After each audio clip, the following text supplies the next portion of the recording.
What is up, boxing fans around the world? Fight Hype Live, back at it again. We had a matinee earlier today, but we're back at it, and in prime time, of course, on a Saturday night, we got two fights going at once, or two cards going at once. Devin Haney versus George Kambosos Jr, a rematch for Haney's undisputed lightweight championship, and of course, the main event over in Brooklyn, New York. The former WBC heavyweight champion of the world, Deontay Wilder, coming back against Robert Helenius. Robert Helenius. We're going to try that out throughout the night. Robert Helenius going up against Deontay Wilder. And Deontay Wilder's comeback fight after 3 wars with Tyson Fury, especially that third fight, probably the best fight in heavyweight boxing since the year 2000. So Deontay Wilder is the wild card of the heavyweight division. We don't know what we have, at least for another 2 hours until we get to main event time. We don't know what we have in Wilder left, but if he's still the same fighter he once was, then he remains the most dangerous puncher in the world and a big threat to fighters, smaller fighters like Alexander Usyk, who are the unified champions. And, Tyson Fury's even said he'll fight him a 4th time, but so tonight, 2 big fights in one night. We already had 2 huge fights earlier tonight, too, overseas in England when Clarissa Shields and Alicia Baumgartner both beat Michaela Mayer and Savannah Marshall in 2 fights that, in my opinion, lived up to the hype. And hopefully we get 2 more really good fights tonight. But with Deontay Wilder, we're set to start with Frank Sanchez soon here. Frank Sanchez, I think, is definitely a legitimate contender in the heavyweight division, not a pretender. I think he's on his way to being in the top 5. I think after Joe Joyce, he's the number 1 ascending contender in the division. And then, of course, Jared Anderson is the top prospect in the division. But with Deontay Wilder tonight, it's all. I wonder if we'll see his chin tested, because that's always a big question after a guy suffers a knockout and has gone through some wars like he has with Fury, and he's 36 years old. We don't know if his punch resistance. He's always had a very good chin. We don't know if that chin's going to be the same, but if Deontay's sharp tonight, Helenius may not be able to even test that chin tonight, because Wilder can get you out of there early. So it remains to be seen. But looking forward to holding it down with you guys in a pretty extended fight chat tonight. What's up, Lazaro Forniel? Halls, Pauls, have they fought yet? No major fights yet. No Caleb Plant, Anthony Darrell has happened yet, or Deontay Wilder, Robert Helenius. No Devin Haney against George Kambosos rematch. Both cards really just starting to kick off underway into the real meat and potatoes of each card. But Deontay Wilder coming in with a red suit. Next with his fiancée, Telly Swift, also in red. And Robert Helenius shadowboxing the camera, looking enthusiastic, heading into the Brooklyn's Barclays Center. Helenius walking in with some swag tonight. He comes in with confidence. He's had success in this arena. This is where he knocked out Adam Konoski. Konoski was the guy who was discussed as a potential Wilder opponent and was in the mix for some big fights until Robert Helenius put that to an end. So, Helenius, from what I can see, coming in with some swag and some confidence. BSXIX, who's fighting now? Right now, it's just Sean Porter and Kate Abdo at the desk. So Frank Sanchez is my man Sean Porter at the desk with Kate Abdo, and they're gonna kick it off with Frank Sanchez pretty soon. One of the best heavyweights. And then over on Top Rank, they got the Maloney brother fighting on the undercard. Again, he scored a knockdown against the fighter from Santo Domingo, Dominican Republic. So Maloney matched in kind of a showcase fight, taking care of business against Jimenez for the Dominican Republic. He dropped him with a left hand in round 1 over on that Haney card. So, but it's going to be Frank Sanchez against Carlos Negron, who we've seen on some of these undercards in the past, and then Gary Antonio Russell in a WBA and IBF World Bantamweight title eliminator against Puerto Rico's Emmanuel Rodriguez. And then, of course, the co-main event, WBC World Title, Super Middleweight World Title Eliminator, which the main title is held by Canelo Alvarez and the interim title is held by David Benavidez. The winner of Plant and Darrell will be in line to what looks like to face, I would think, David Benavidez. And so Plant has talked about beating Darrell and then beating David Benavidez to get back in a rematch with Canelo Alvarez. Those seem like long odds getting all the way back to that point, but it starts tonight against Anthony Darrell, a guy he is definitely favored against. He's the younger, fresher fighter, very good boxer, very good legs for Caleb Plant, good defensive fighter, good hand speed, good skills. And with his youth tonight, he's expected to outbox Anthony Darrell, who I'm sure will look to stay on top of Plant all night, but does he have enough juice to make things happen offensively, cut that ring off, maybe get to Caleb in the second half of the fight if Caleb's legs start to slow down. But Darrell is up against it tonight against a guy much younger than he is. Darrell, who, is rumored to only have a few more fights left in him before he's thinking of retirement. So Plant is expected to win that fight tonight as they show both guys on the pay-per-view getting wrapped up. Let's see here.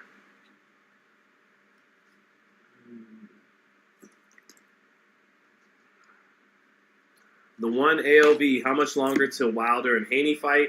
6:17 West Pacific time right now. You're probably looking at about maybe about 2.5 hours before Deontay Wilder fights, at least 2 hours. And for Devin Haney, I expect the start time a little earlier than that, probably closer to 8 o'clock Pacific time. So I do think the Haney fight will go off before the Deontay Wilder fight. But we'll be covering both. And if they both go on at the same time, I might jump between both fights. But right now it's the Jason Maloney fight against Jimenez from the Dominican Republic over on ESPN. And my man Sean Porter is talking on the Fox pay-per-view. But I joked around about the pay-per-view beforehand. I said, man, they can't even start it off right anymore. Back in the day, HBO, or just almost every pay-per-view, you come with a quick introduction kind of segment, and sometimes both fighters for the opening 4 fights are already in the ring, and they go right to ring introductions, and the card kicks off. But tonight they started with Vito Mielnicki in the 10th round, and now they're going up to Sean and Kate and starting with that segment, and we might be a half hour in before we actually get to a scheduled fight to start the pay-per-view. Fox not as experienced in their pay-per-views as companies like Showtime and when HBO did pay-per-views. So pay-per-views these days a little messier than they used to be.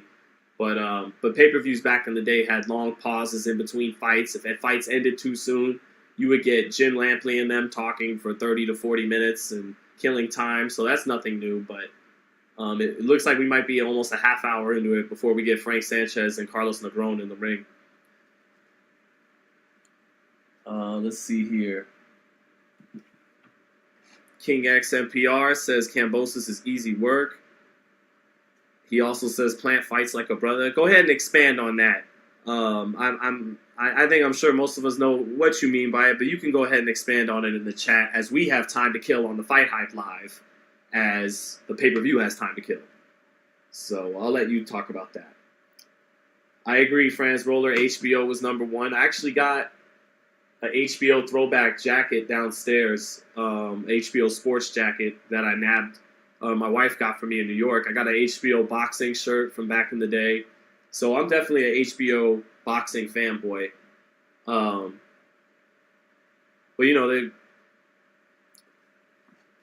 they made mistakes along the way, too. Maybe one day they'll come back. Who knows? But the sport goes on. The show is going on without him.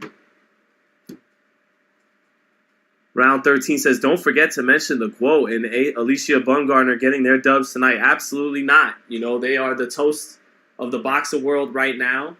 We'll see if the guys can do their part tonight. I'm sure they will. But Bumgarner and Meyer, I think, had one of maybe the most technical fight I've seen in a women's title fight. Taylor Serrano was a war and had great technique offensively from Amanda Serrano and great boxing and hand speed and feet from Katie Taylor.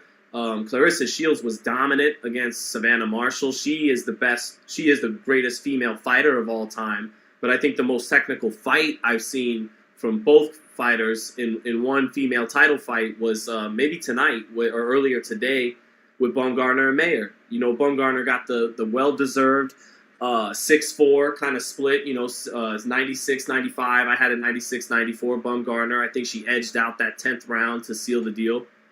But Michaela Mayer with the high guard and the double jab, and Bumgarner with the up jab from her hip, keeping her lead hand low. That was a great chess match all night. And the shorter Bumgarner, by being rangy and having superior feints and having good distance control with her footwork, she was able to out jab the taller Mayer, who has a really good jab, and doubled up on it. And they traded rounds where one fighter out jabbed the other, but there was a great battle of the jabs, great high-speed chess match. They both took chances in exchanges, and Bumgarner was able to get her head off the line more often than Mayer was able to, and was a little bit a step ahead, slicker, and got the well-deserved, hard-fought split decision in a great chess match. And then Shields was pretty dominant. I saw some people on Twitter afterwards thinking it was 6'4". I had it 7'3". I would have been fine with 8'2". But Shields, amazing combination puncher and hand speed. Incredible body attack tonight. She is, the GOAT and has been for she's always proved. I know people debate her and Katie Taylor, but, just to boil it down to a simple numbers game, one fighter has been undisputed or unified in the third division, but has been basically undisputed in 3 divisions, and the other fighter's been undisputed in 1 division, and and the 2 gold medals are a draw. So I've always thought Shields has had the edge on Taylor, and she won her super fight more convincingly than Taylor did against Serrano, although Serrano's a more accomplished and fighter than Savannah Marshall is, certainly in the pros. But yeah, it's definitely given lots of praise to both Bumgarner and to Clarissa Shields. I'd like to see a rematch at some point with Mayer and Bumgarner. I don't think Shields needs to rematch Marshall, but those were really good fights earlier today. Let's see here. Oh, Gene Rowe, you got it, my man. You got it. I'm happy to do it for you. Happy to do it for everyone. I hope we got a lot of fun tonight. FuzzBuzz49, what fight are you going to call next, G? I am going to call this Gary Antonio Russell Emmanuel Rodriguez fight. We're going to go to that. And we're not going to really call too much action on the ESPN fights until we get to Haney Kambosos too. So I got 2 screens going here at once. Haney Kambosos on this laptop, and then right here on my TV in front of me, I got the Wilder pay-per-view set up. So let's have fun. Pocket says Kambosos won't do anything new tonight. And then the one ALV, hey, good job on asking Canelo the tough question on his post-fight interview that went viral. Hope that never changes. I respect someone that's real and ball lickers.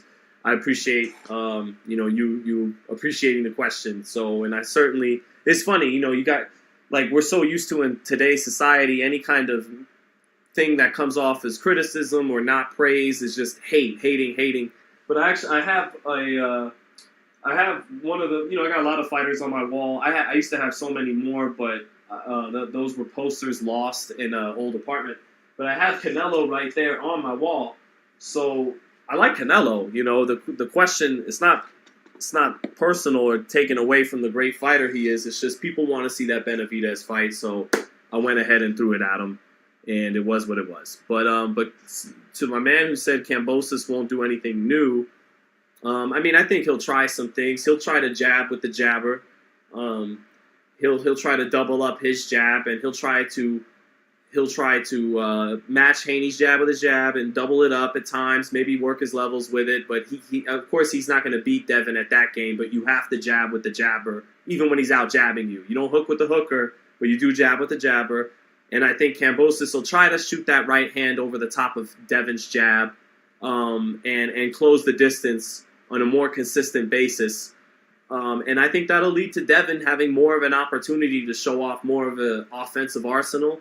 And I think you get Devin winning this fight again. I don't know if he stops him. I don't know if it goes 12, but I do think Devin will land more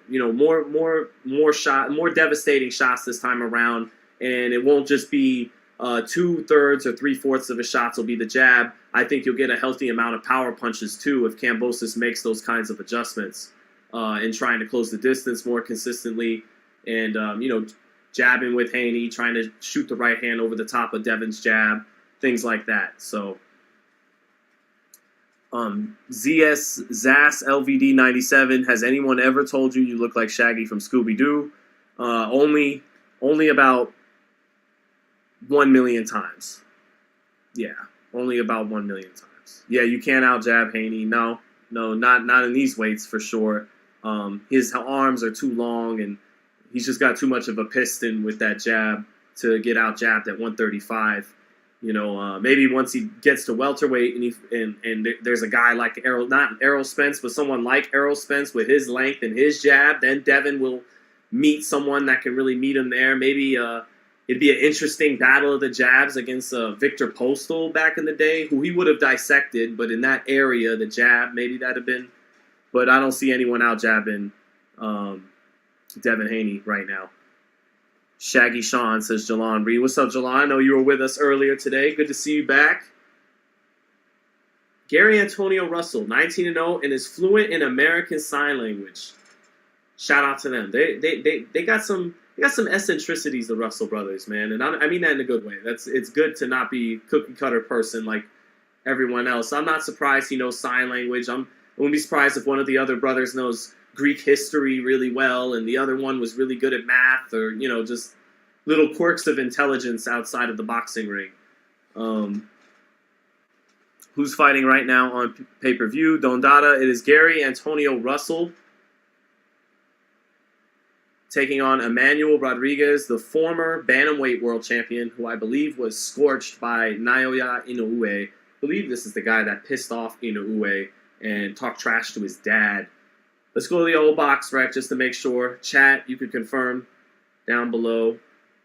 But I do believe Emmanuel Rodriguez was a Inoue victim after talking trash. He was. So here we go against Gary Antonio Russell. Box rec, that's what it's for, guys. You can't remember everything off top.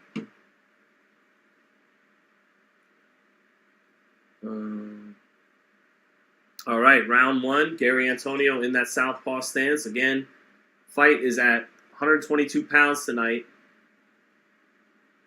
And, it is at bantamweight. So, no, Emmanuel Rodriguez not moving up. Forgive me, guys. IBF and WBA title eliminator at 118 pounds. Those are the titles held by the great Naoya Inoue. And actually, Gary Antonio Russell wearing some Jordan 11 breads tonight. I happen to have those sneakers as well right here. But I'm not sure if he got them customized to fit like boxing shoes. It looks like he is literally boxing in Jordan 11 breads tonight. And a good right hand to the body by Emmanuel Rodriguez here, 45 seconds into the fight. But Gary Antonio trying to keep it long, trying to fight on the outside behind the southpaw jab. He's busy with it right now, trying to work his levels upstairs and downstairs with it. He takes little half steps back. Emmanuel Rodriguez trying to cut the ring off and takes a step back when Russell lets go of a right hook, straight left hand. Just takes a step back to make him fall short, and then he resets right back on top of him. Now Rodriguez letting go of a right hand against the southpaw and a left hook, and now lets go of his jab as Gary Antonio throws a double jab, but Rodriguez a little bit better timing with his jab, and he times Gary Antonio with his jab again right there. So couple sequences where he's a little more accurate, but Gary Antonio more active to start this first round. Good right hand to the body by Emmanuel Rodriguez again. Gary Antonio shooting a 1-2 down the middle.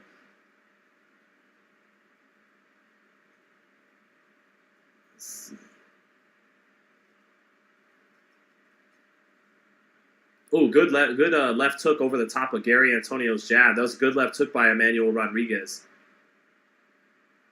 And Rodriguez is a former world champion in this weight class. I'm trying to recall. Oh, good left hook to the body by Emmanuel Rodriguez. He shot that off a straight right hand through the center against the southpaw and has set up a left hook to the body.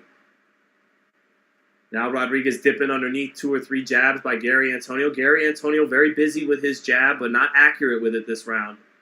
And sometimes you'll see that from Gary Russell, the elder brother who was the WBC featherweight champ. He could be very busy with that jab, but sometimes like Shane Mosley back in the day too. Very active with the jab, but not always very accurate. Good straight left by Gary Antonio, but he eats a straight right back by Emmanuel Rodriguez. Oh, a nice little counter straight right by Emmanuel Rodriguez. And then he comes back with a combination and gets Gary Antonio into the ropes and lands a left hook. Gary Antonio bum rushed in the ropes in the second, turns out, but eats 2 hard body shots. And then Rodriguez brings it up top. Mouthpiece comes out for Gary Antonio, but he lands a hard left hand on Emmanuel Rodriguez. But that doesn't back Rodriguez off. Rodriguez kicks the mouthpiece.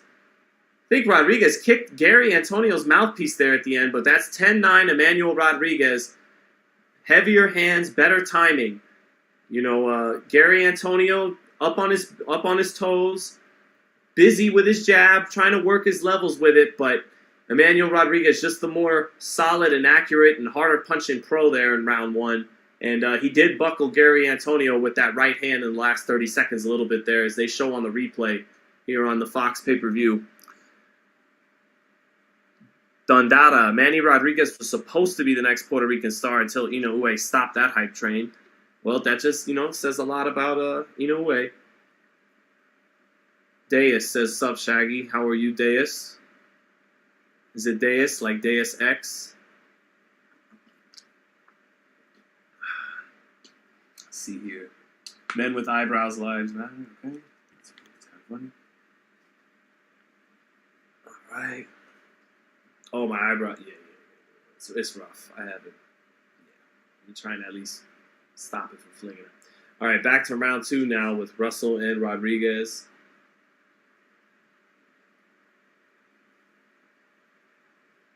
So Rodriguez won that round 1.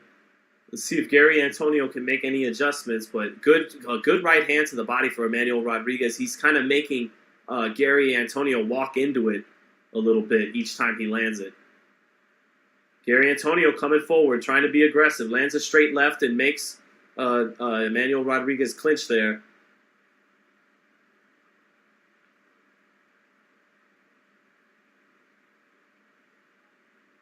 Gary Antonio on the front foot right now, keeping his hands up high. Emmanuel Rodriguez changing the rhythm on his stance a little bit, bringing the hands down and up, down and up.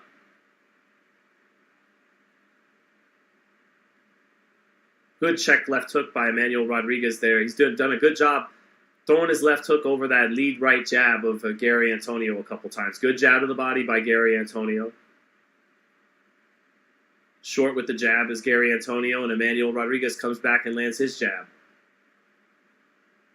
20-16 connect advantage halfway through the second for Emmanuel Rodriguez. He lands a hard straight right hand through the center. But Gary Antonio coming forward through it.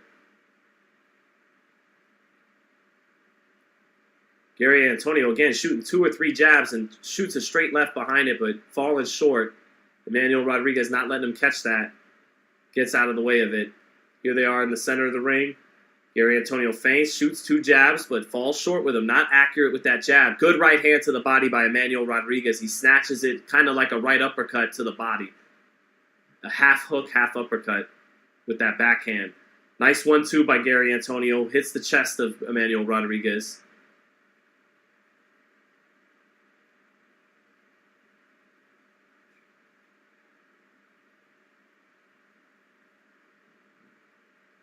Gary Antonio along the ropes. Good right hand to the body for Emmanuel Rodriguez. Just more accurate placing his power shots right now. Oh, good left hook by Emmanuel Rodriguez in that exchange. Doesn't so much have faster hands than Gary Antonio early. He has better timing than him.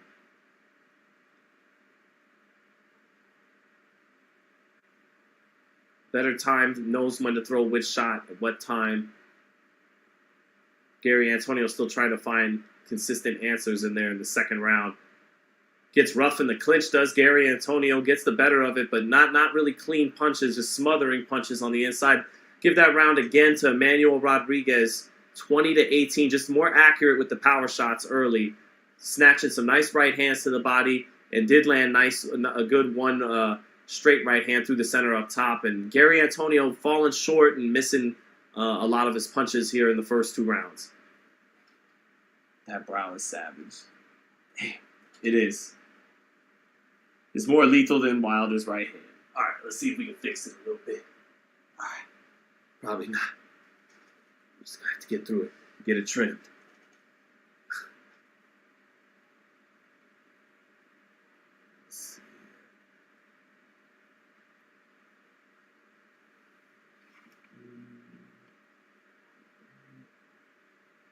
Yahoo, thank you, brother. Yeah, you getting me, Lee Dennis. All right. Round 3 now. Emmanuel Rodriguez, I got him up 20-18. Again, IBF and WBA bantamweight title eliminator on the line. I don't think Inoue will find himself fighting either one of these guys. I think he's looking to 122 after he probably beats Paul Butler. But so a winnable title shot perhaps on the line for these two guys. Gary Antonio staying active and getting rough in these clinches at times too. Trying to outwork Emmanuel Rodriguez in these clinches, but still trying to find the accuracy on offense. And he gets off first, but he gets countered there by Emmanuel Rodriguez in the exchange.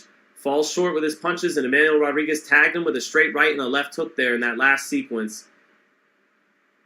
Power punches landed, 22-9 advantage for Emmanuel Rodriguez. So like I've been telling you guys, just more accurate with his power shots here in this fight so far.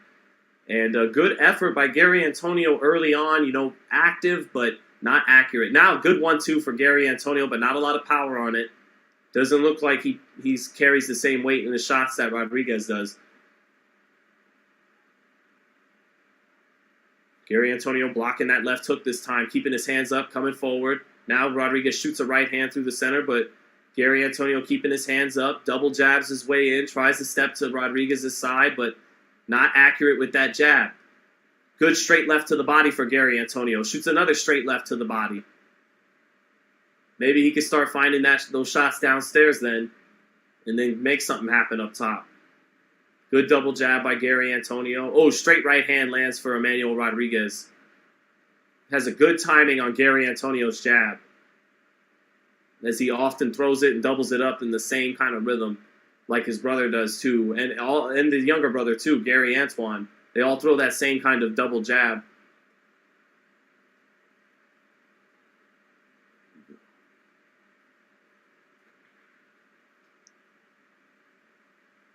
Again, Gary Antonio being active here. Oh, good straight right left hook combination by Emmanuel Rodriguez as he just took a step back from those 2 and 3 jabs by Gary Antonio Russell. Now Russell blocking the straight right hand. He made Rodriguez miss the straight right hand this time. He tries to flurry in the clinch, but nothing too effective there for Gary Antonio.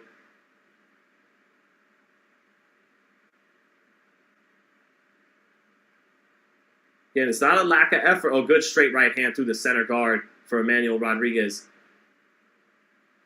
Grazes him with a left hook too as he makes Russell fall short with his punches. Again, it's not like Rodriguez is to the naked eye like he's doing a whole lot, but there's subtleties going on in there because he's making him miss clean time and time again. It's not with an exaggerated motion of head movement, and he's not so much picking off shots. It's more he's just got a good sense of range with this guy and his timing. Takes a good step out, a little bit of blood trickling from the right nostril of Gary Antonio Russell. I got this 30-27 Emmanuel Rodriguez. Taking him to school a little bit in professional power punching with his timing and his placement. Not out quicking him, not out hustling him, but just more accurate than Gary Antonio Russell right now. Fuzzbuzz says, let's not clown. It's okay. They can clown the eyebrow. It's all right. I know by main event, it's undercard. Like, the man clowning my eyebrows might not be the most excited over the Gary Antonio Russell fight. He might have more fun at this juncture of the card clowning the eyebrows. And then by the time we get to Plant Darrell, he'll be like, all right, I want to know who's actually winning these fights. And, he'll lock in. So it's okay, Fuzzbuzz. We appreciate you. We appreciate you at FightHype for riding for us. But it's okay. Let him talk his shit. Let him have fun. It's Saturday night. We'll be all right. We got thick skin in here.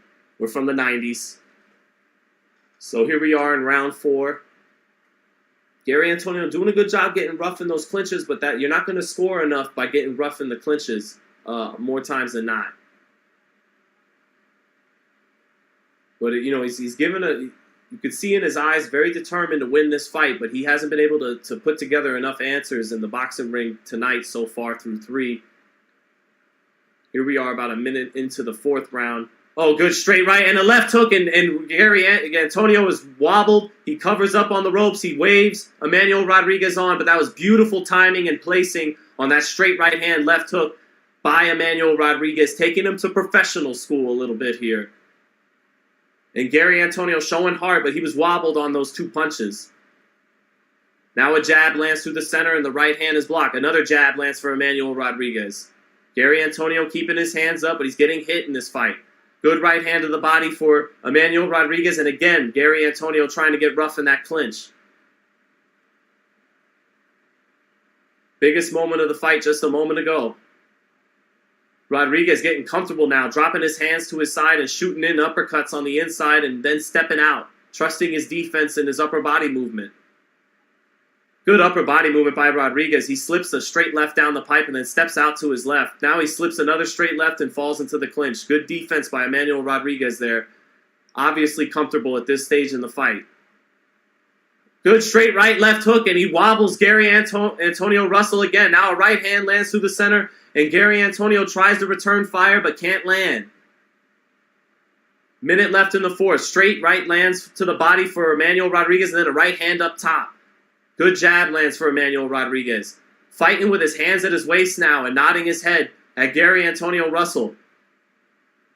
Good upper body movement this round by Emmanuel Rodriguez. He's really in a groove. Good upper body movement again by Emmanuel Rodriguez. Zips his head around, moves his waist, and is really making Russell hit nothing but air tonight. Straight right through the center by Emmanuel Rodriguez, and then a combination to follow it up. Good right hand to the body by Emmanuel Rodriguez, and he gets Gary Antonio in the clinch, who bangs away with his free hand. He's done. That's where he's had his most success tonight, is in the clinch.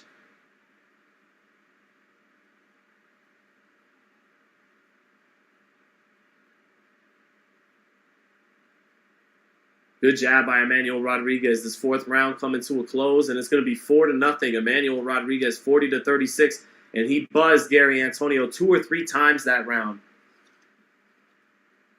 Yahoo saying he might drop Antonio. Yeah, he might, man. He might. It looks like he very well might.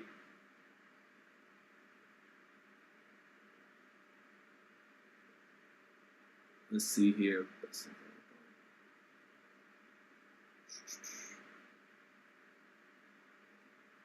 Let's see here.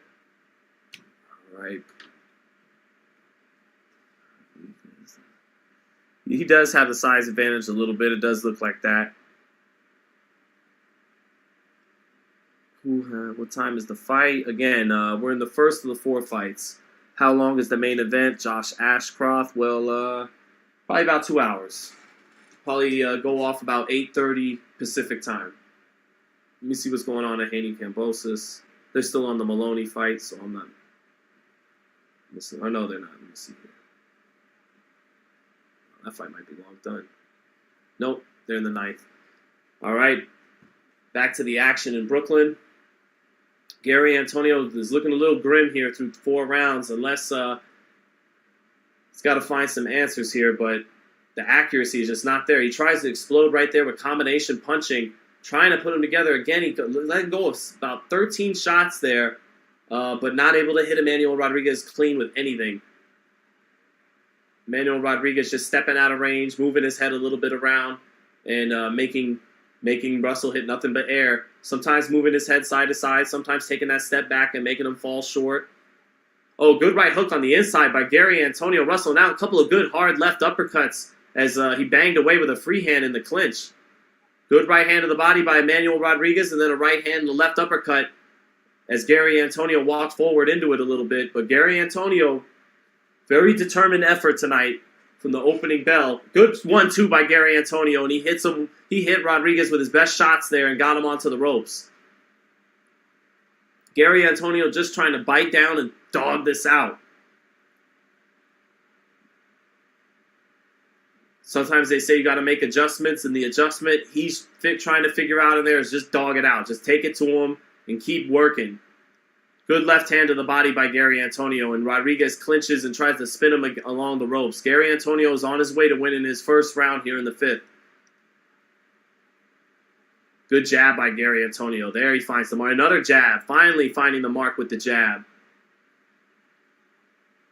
Right uppercut was just off by Emmanuel Rodriguez. Oh, explosive combination by Gary Antonio. He lands hard at the body and finishes up with a right hook up top. Right uppercut lands for Gary Antonio, and then he lets go of his hands up close. Hard right hand to the body by Emmanuel Rodriguez, but Gary Antonio is getting his attention this round.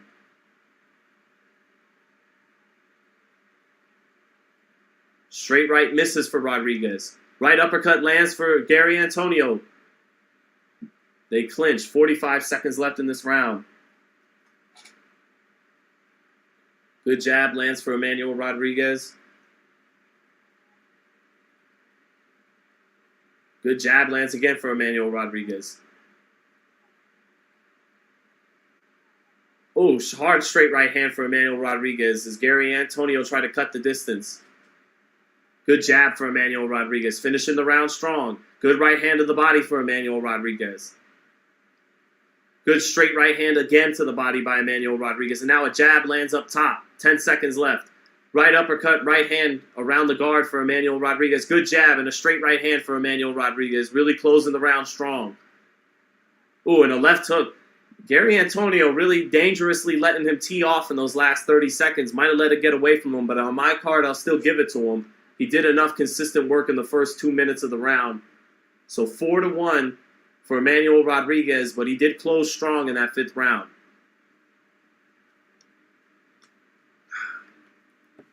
Let's see here.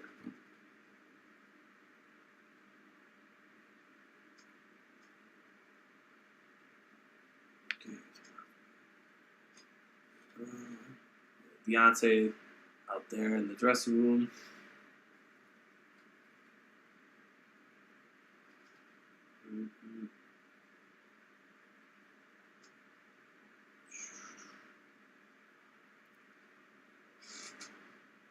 Main event fight start Eastern time, probably 11:30 Eastern time.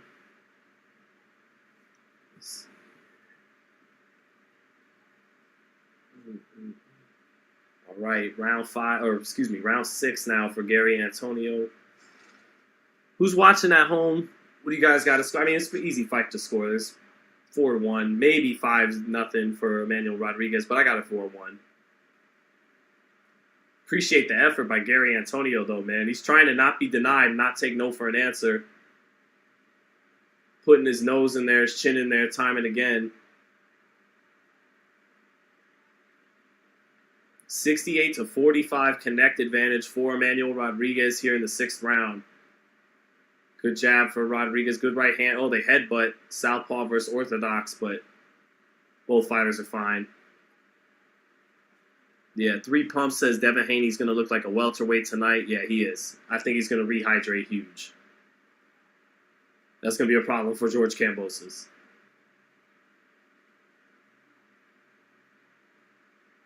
Good body. Shoe shine to the body by Gary Antonio after he was able to block a right hand from Emmanuel Rodriguez.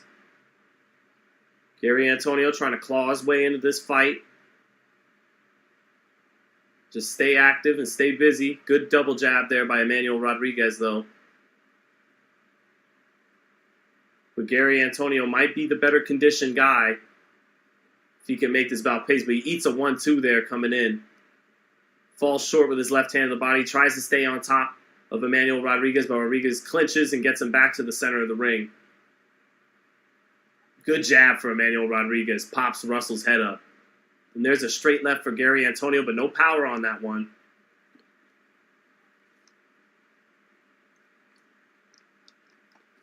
Good 1-2 by Rodriguez, and then a good jab by Rodriguez. Pops Gary Antonio's head up. Another jab by Rodriguez. Rodriguez winning this round now. Oh, hard straight right hand to the body by Emmanuel Rodriguez. And then a jab, and then a 1-2. Nails Gary Antonio up top, and then a jab lifts his head up. Now it's turning into a big 6th round for Emmanuel Rodriguez. Just sharpshooting down the center with good timing. Gary Antonio, no answer on the outside for those 1-2s just now.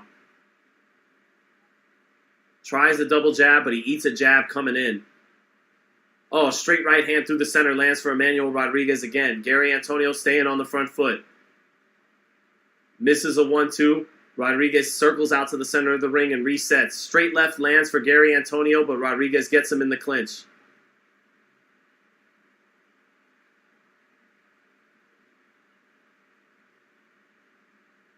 Ooh, just missing with a left hook there, did Rodriguez. Trying to walk Gary Antonio into a shot, and that's it for round 6. 5-1, Emmanuel Rodriguez. That turned into a big round for him in the second half of the 6th. Started to land some clean, straight punches, 1-2s through the center. Bopped Gary Antonio's head up a couple times there with the jab and with the straight right hand. Let's see.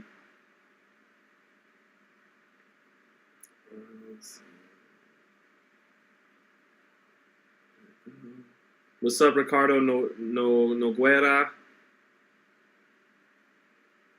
Gibby Garza, what's up, man? Thank you for joining us. Dean Caesar says, I got Joe Dirt vibes, or Werewolf by Night. I used to hear Teen Wolf. I used to get that, Teen Wolf. I know the eyebrows are rough tonight. We'll be all right. We'll get through it. You can always just listen to audio. You watching Gary Russell, Jordan Walker? Yep, we're in the Gary Russell fight. Round 7, got a 5-1 Emmanuel Rodriguez. Just much more accurate power punch and display from him. Good subtle defense at times. Better timing. You know, at times Gary Antonio Russell flashing the superior hand speed, but timing beats speed. Good jab right there and another good jab by Emmanuel Rodriguez. Just with the right timing and at range, he just will pop it in and land it accurately. Meanwhile, Gary Antonio, with better hand speed sometimes, will run off 2 or 3 jabs and try to work, but just doesn't have the timing and accuracy of Emmanuel Rodriguez right now.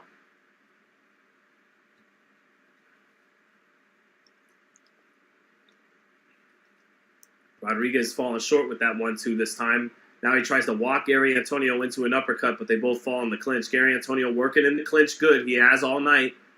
Working with his right hook to the body and to the head in that clinch. Benji Estevez breaks him up.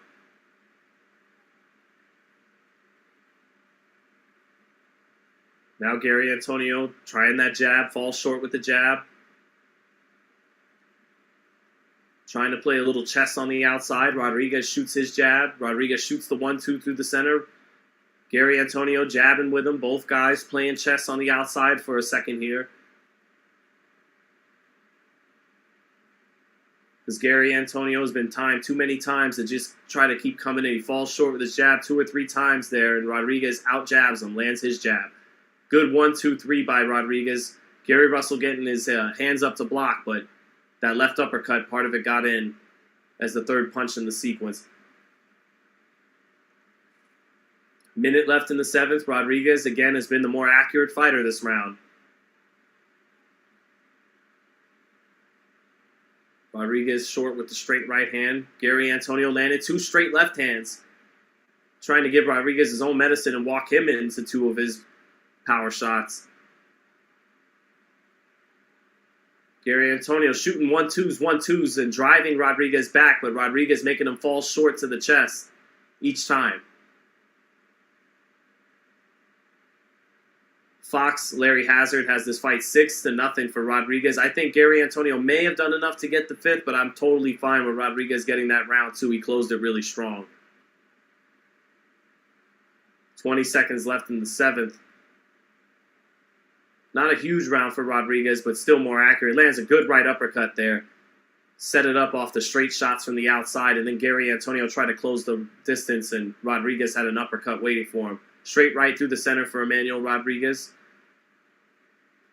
And that's it for the 7th. 6-1 on my card for Emmanuel Rodriguez, but Fox has it 7-0. Let's see here.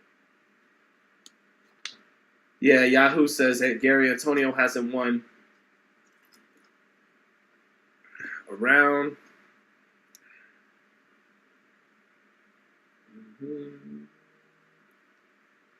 Fine with Roby.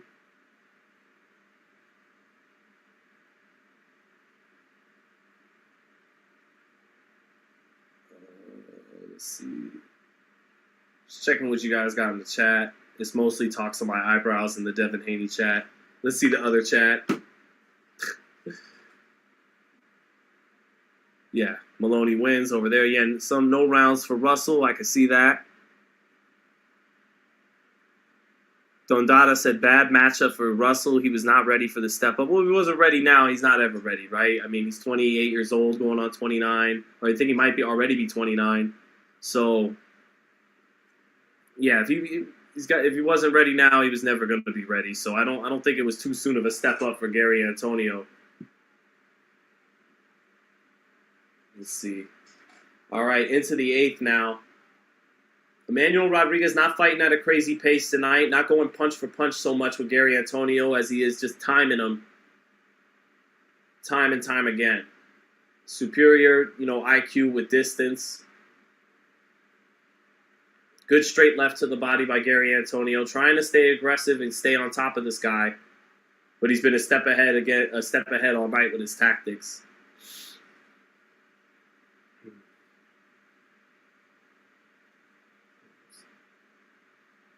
Oh, big left hook for Emmanuel Rodriguez, but Gary Antonio showing a good chin there.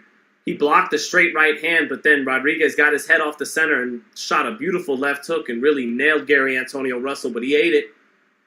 He ate it well. 99-57 punch advantage for Rodriguez right here in the 8th round. Hard combination by Gary Antonio. He tried to dig in with right hooks and left hooks up close in phone booth range. Rodriguez getting his hands up to block, but some of it got through. Oh, good right hook by Gary Antonio after he rolled a left hook off of his chin.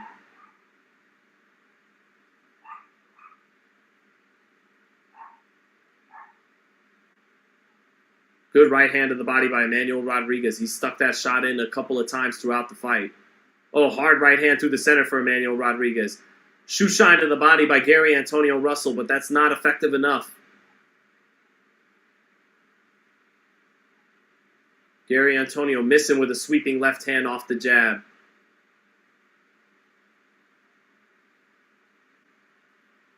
Russell might be in a little bit better shape than Rodriguez, but it's being offset by the skills of Rodriguez. 45 seconds left. This looks like it's going to be another Rodriguez round. Rodriguez, hands lower at his sides, near his waist. Gary Antonio, much of the fight, keeping his hands up. Very much in that USA boxing stance. Him and his brothers were, incredible amateurs, and they definitely bring with them part of that style to the pros.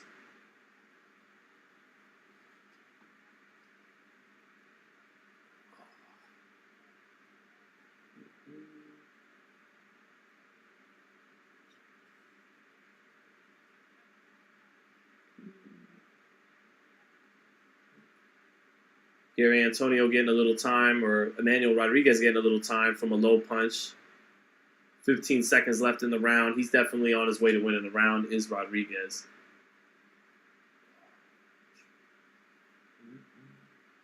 What was it? This one. Okay, cool. Oh, straight right hand drops Gary Antonio Russell. Straight right hand puts him right onto his back and that he is not recovering. He's fallen down 2 times off of the one right hand. Benji Estevez is at the count. He's up at 8 or 9 and on bad, wobbly legs. I don't know if they should let this fight continue. His legs are not underneath him, but that was a beautiful straight right hand by Emmanuel Rodriguez. And the referee taking a long time just letting Russell chill in the neutral corner. I guess they're letting this fight continue, but what's going on with Benji Estevez? Is the fighter going back to his corner? Are you stopping the fight, or what's going on here?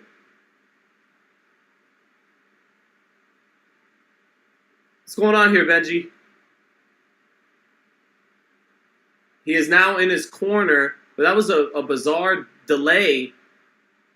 Gary Antonio kind of stood in his corner for almost 30 seconds before his cornerman came to give him his water and everything. But he was dropped badly with a straight right hand there. I mean, badly. That was a great straight right hand through the center. Great shot for Emmanuel Rodriguez.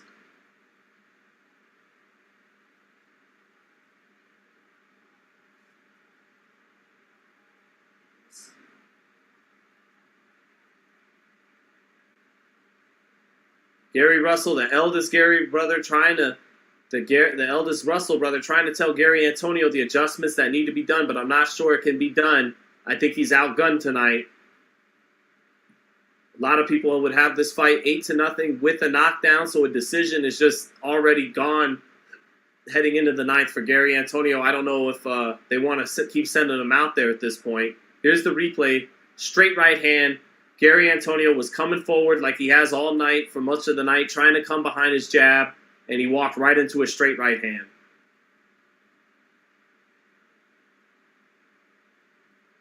Even the great Jordan 11 Breads could not save him that time.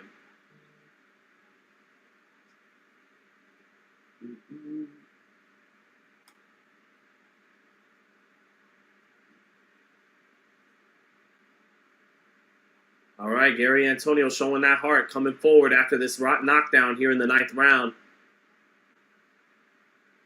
Manuel Rodriguez picking his hands up a little bit, not keeping them at the side. Wonder if he smells blood, smells the kill. Good left hand to the body by Gary Antonio. He was remaining aggressive despite walking into a straight right hand. He has to be careful or walk into another one. And I think that's exactly what Emmanuel Rodriguez is plotting against him right now. Good right hook for Gary Antonio. He tries to jump on top. Good right hands to the body by Gary Antonio. He tries to explode with that hand speed. But Emmanuel Rodriguez stepping out of range when he tries to do it here.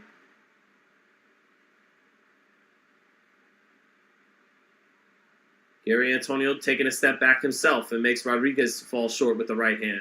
Now he's trying to measure with that lead hand. Rodriguez shoots a right hand to the body. Gary Antonio flat-footed, standing in front of Rodriguez here. Rodriguez with his hands at his waist, standing in front of him. A little more bounce in his step, though, and he shoots the up jab. Straight right for Emmanuel Rodriguez. Gary Antonio staying right in front of him. Keeping his feet flat, trying to sit down and catch him with something. Rodriguez falling short with his punches there. Gary Antonio, again, coming in a little more flat-footed. He eats a right hand coming in forward, but he's trying to sit down and set up a really big power shot here. Comes forward behind two power jabs. Tries to shoot a 1-2-1-2, but Rodriguez falls into the ropes and makes him miss and gets into the clinch.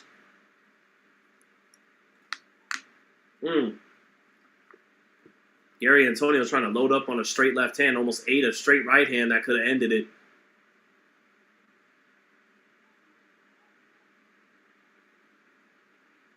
Sloppy there.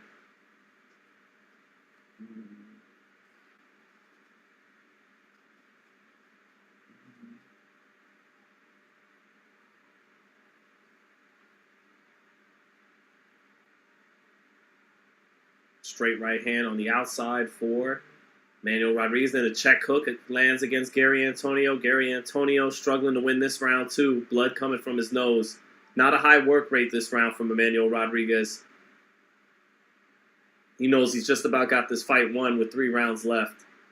Oh, straight left hand and a headbutt lands on Emmanuel Rodriguez. He collapses to the canvas in pain. It's going to be called a headbutt, but he had better be careful because it was a left hand that landed with it, and he could have made it look like a knockdown, but Estevez not ruling it a knockdown. It was a headbutt. Let's take a look on that replay. Blood coming from, brutal headbutt. No left hand landed at all. It was just a big headbutt. Oof, brutal. No wonder he went down on that one. That hurt. Blood coming from the right side of his face now. From underneath his right eye. That headbutt caused a nasty gash under Rodriguez's right eye.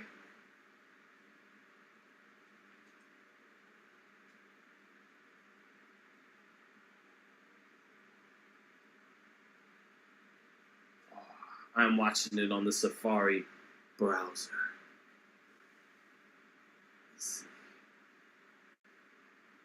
Ooh, damn, that headbutt was bad. See, if they had thicker eyebrows, that wouldn't have hurt so bad. Those headbutts, they protect you. Gary Antonio trying to remain aggressive after Rodriguez is done with the break the ref has given him from that headbutt. And that's it for the ninth. 8-1 or 9-0 Emmanuel Rodriguez. But Gary Antonio not lacking for effort tonight, that's for sure. He's taking chances, trying to do his thing, but let's see here. Isaiah Tilson, 360. Yo, is Gary behind? Very much so. He is well behind. He needs a knockout.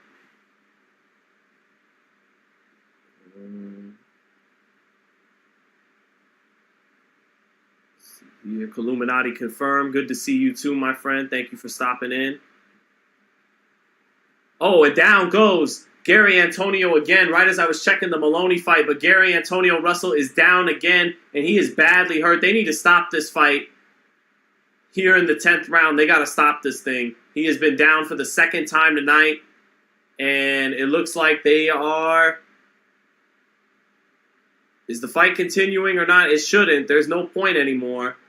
Emmanuel Rodriguez is looking at Benji Estevez like, you need to stop this thing.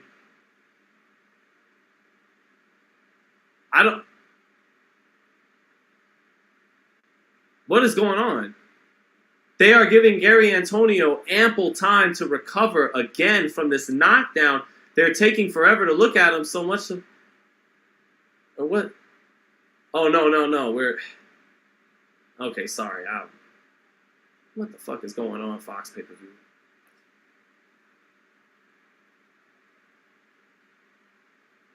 And they are now checking Emmanuel Rodriguez to make sure his cut isn't enough to stop the fight. They're still taking a look at the cut. Apparently that was, forgive me, I'm going through 2 broadcasts and they were just replaying the knockdown from earlier.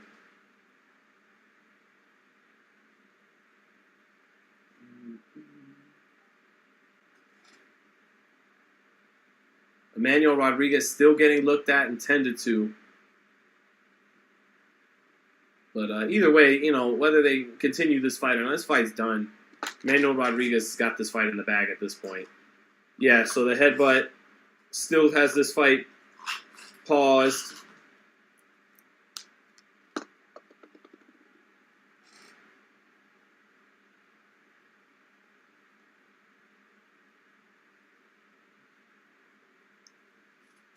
Pausing the action in the ESPN card too. Chris Algieri doing some commentary in between fights. But Emmanuel Rodriguez has been taking about 5 or 6 minutes now in the corner after getting badly headbutt.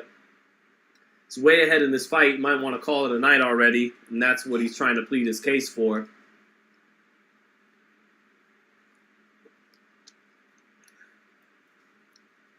They can go ahead if they want and go to a technical decision here because, you know, this fight looks to be pretty done. I know if you're Gary Antonio, you want to fight these last 4 rounds, but you've been dropped. You've lost basically every round in this fight. And a decision should be done. This is a poor job by the New York State Athletic Commission here. You know, decisions like this never took this long before in the sport. They check the fighter and they quickly make a decision whether he can continue or not. This is stupid.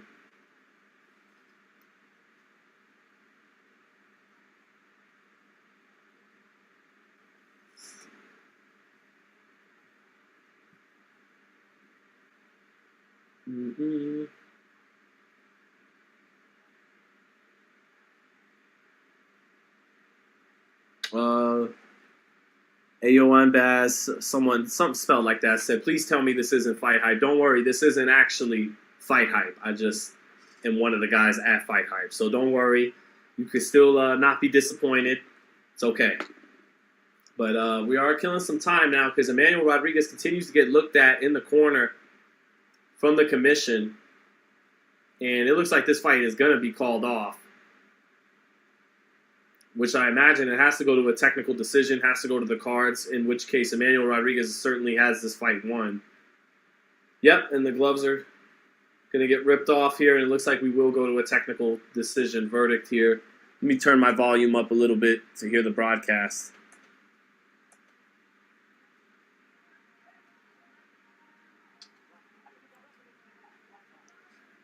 Over on the ESPN card, they're showing George Kambosos. Get ready for this rematch.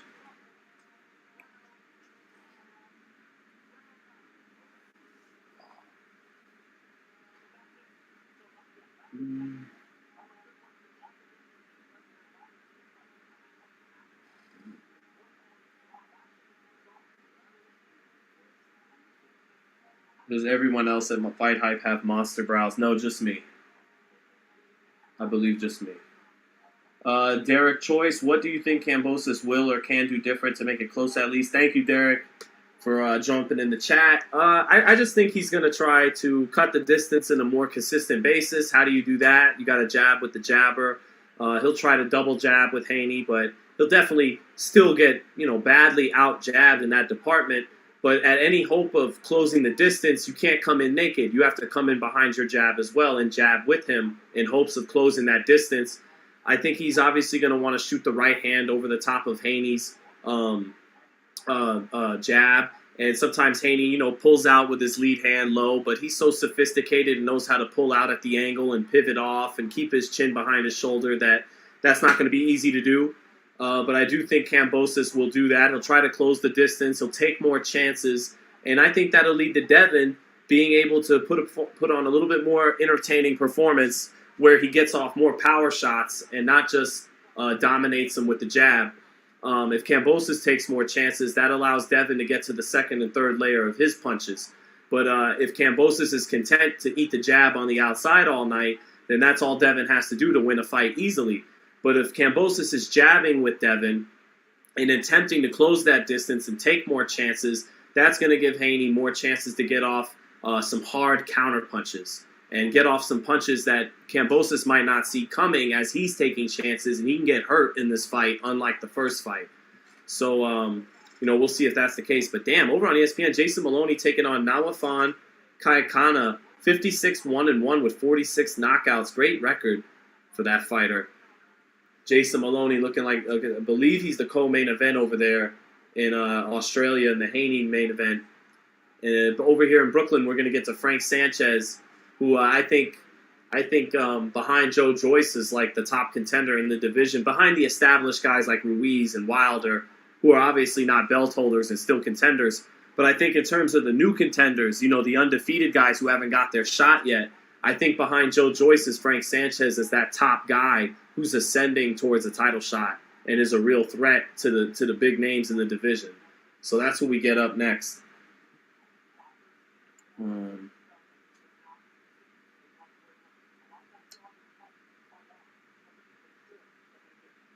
Let's see.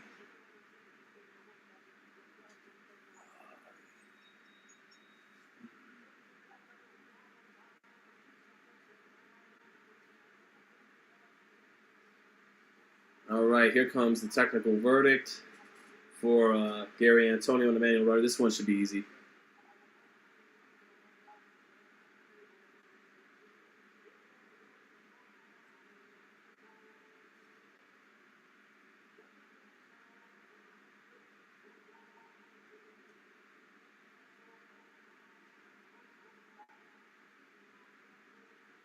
I can't quite hear the cards, but it's unanimous, and all three are going to be for Manny Rodriguez of Puerto Rico.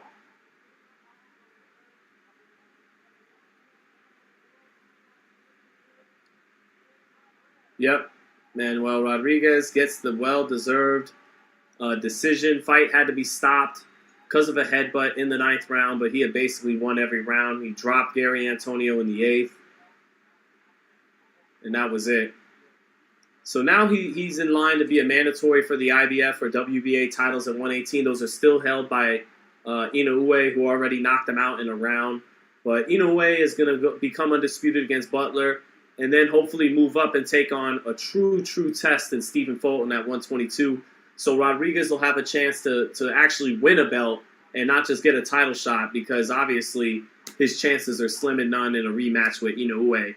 But Inoue probably won't even have those titles much longer. So good win for Emmanuel Rodriguez. And Gary Antonio Russell, great amateur like his two brothers, but falls short tonight in his first big step up in the pros. So now we get to some heavyweights Frank Sanchez and Carlos Negron.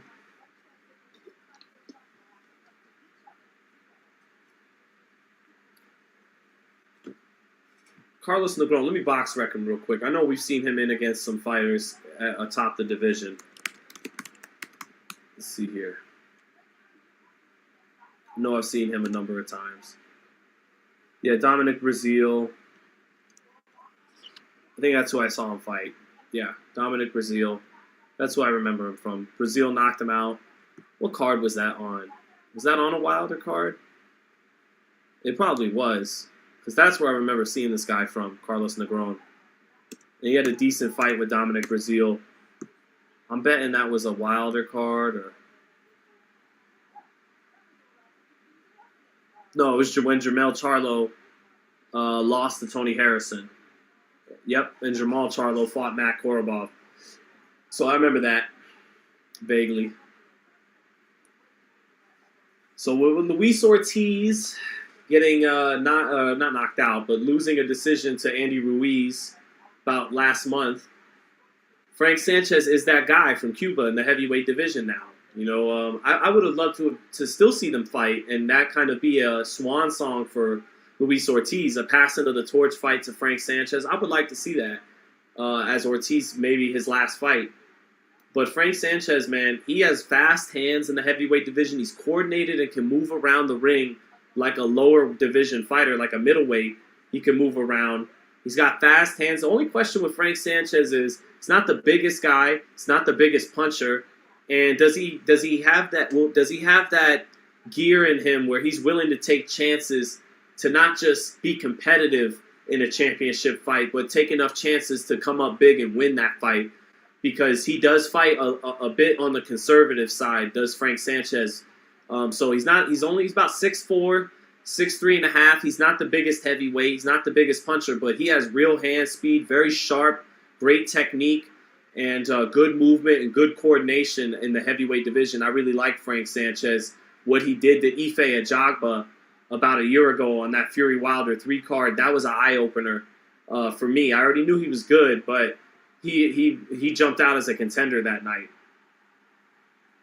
So, what's all this talk about Fury's boxing gloves in there? Fury famously wears horsehair material gloves, where Wilder wears foam padding throughout his career, and both are legal.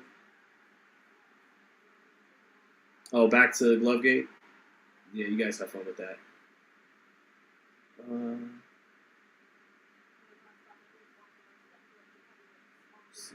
Zoink Scoobs, I get the reference. Next fight is coming up. Gibby Garza, are you running commentary for Haney as well? Definitely am. Once we get to that main event, definitely be running commentary for that. But right now they're on Jason Maloney's fight, and they're gonna go to Deontay Wilder in the dressing room right now. Here, I'll turn it up a little bit so I can hear it.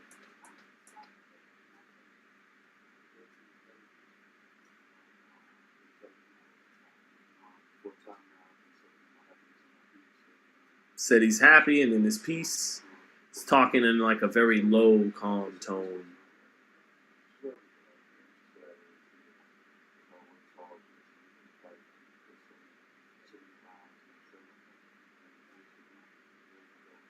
Let me interact. How long till the main event, bro? About an hour and a half. I'm going to say about an hour and a half. Haney Kambosos 2, what time? I'm going to say probably about an hour. So, Damar Muhammad, I love your hairdo. Thank you. Appreciate that. It doesn't always have the most fans, so I appreciate that.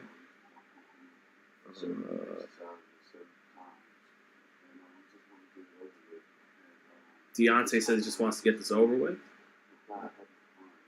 and have fun. Because having fun is what got him there in the first place.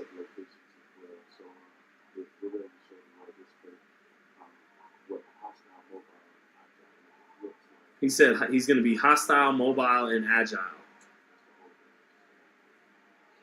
Yeah, I'll go ahead. Hostile, mobile, and agile. That's the phrase for Deontay heading into the fight.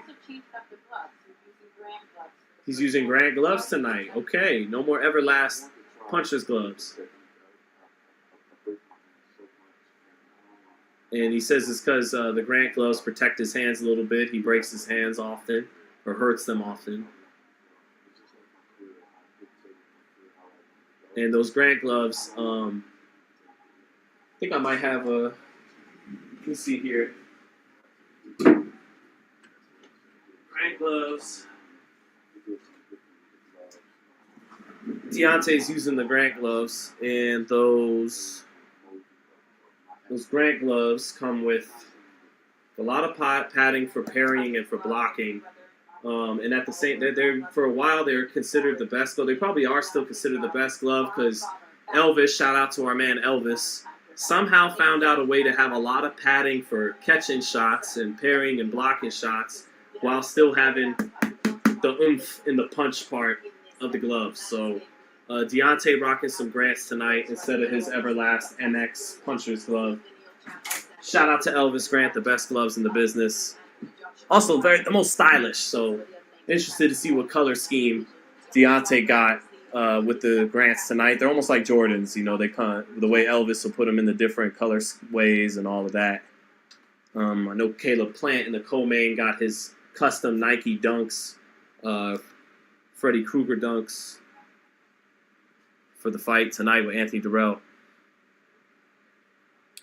Is Plant next? No, Plant is not next. We got Frank Sanchez next, Kurt, and then Plant. So it's all about Reyes gloves, says Francisco Alatorre. I had to say it with an Italian accent for some reason. Les Dennis says, make sure you trim your brows, my man, and peace. I will. I promise. As soon as this fucking stream's over, I'm trimming them. But sorry we couldn't get it there in time. Gibby Garza, appreciate that, Sean. Thank you, man. I'll be on commentary one day with trimmed eyebrows and all. Reyes or title, probably the best. Yeah, what's the best glove then? Since we're on Glovegate / Deontay Wilder wearing Grant gloves tonight, what are the best gloves? I'm biased. I like Grant gloves. I always liked them. Always thought they looked cool. I remember the first time I bought them and tried them out. It felt so good to block, to catch and to parry shots on the side of the glove with them, but they just look cool too. Let's see. Gaming Chamber, what's up? Thank you for being in.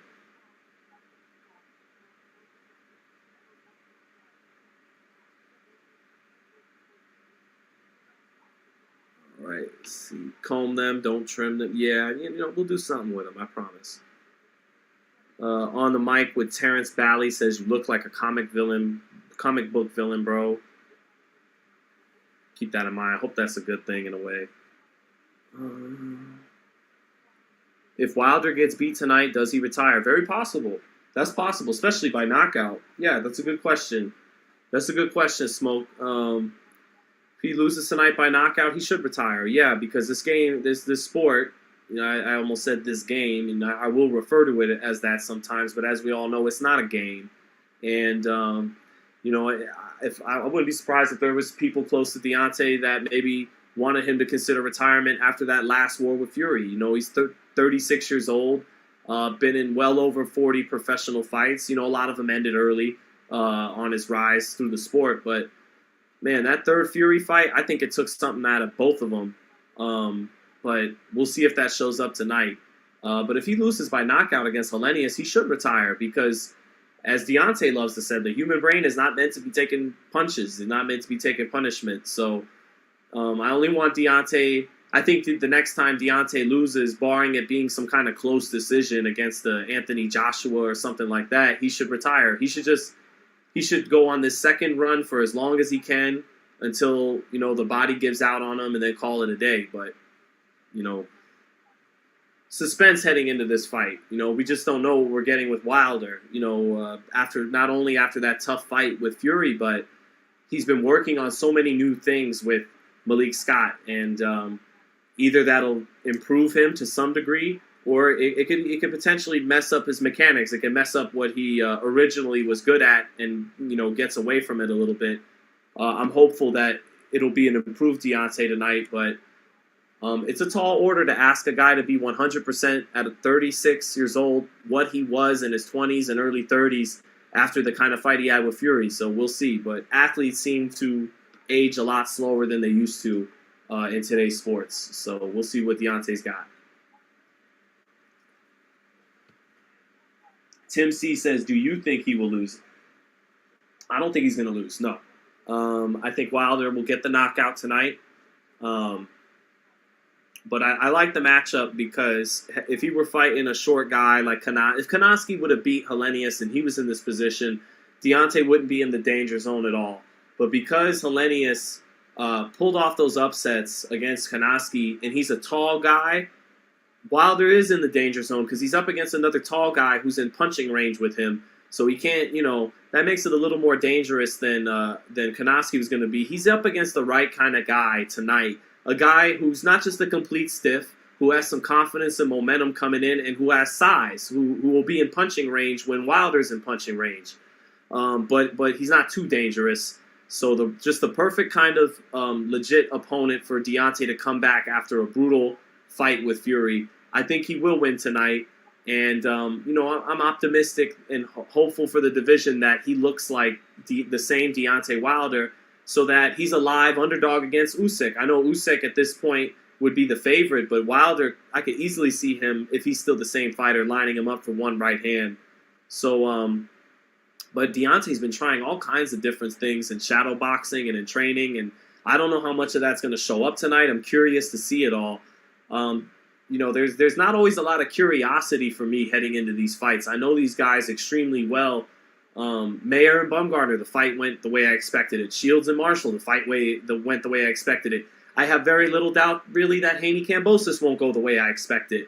Tonight, with Wilder, there's a little curiosity because you just don't know what's going to be there tonight. So, from that aspect, I really look forward to it.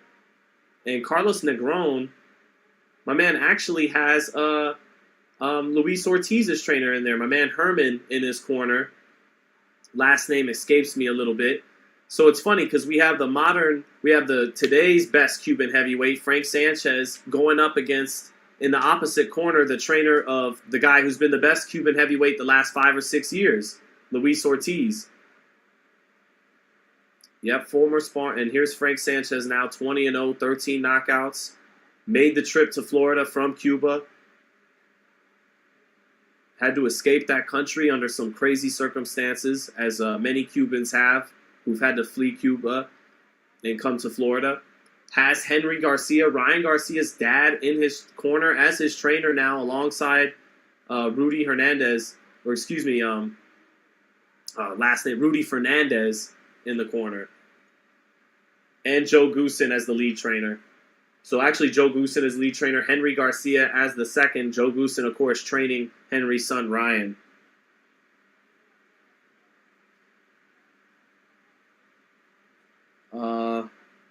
Francisco Alatorre asks me, do I think Frank Sanchez will become heavyweight champion at some point? He has a chance. He actually strikes me as a guy that's going to come just short. It's not going to be his skills. It's going to be, he's not the biggest puncher. And he's not going to take enough chances necessary to pull off beating a Tyson Fury or Usyk. I think he'd ultimately come up just a little bit short against these guys. But I think he's the kind of guy none of them would really willingly want to fight because he is so skilled in the heavyweight division. Here's round one, Frank Sanchez against Carlos Negron.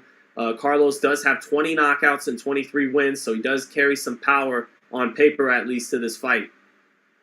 But Sanchez is starting on the front foot against Ife Ajagba, the bigger guy. He boxed all night, but tonight he starts off aggressive.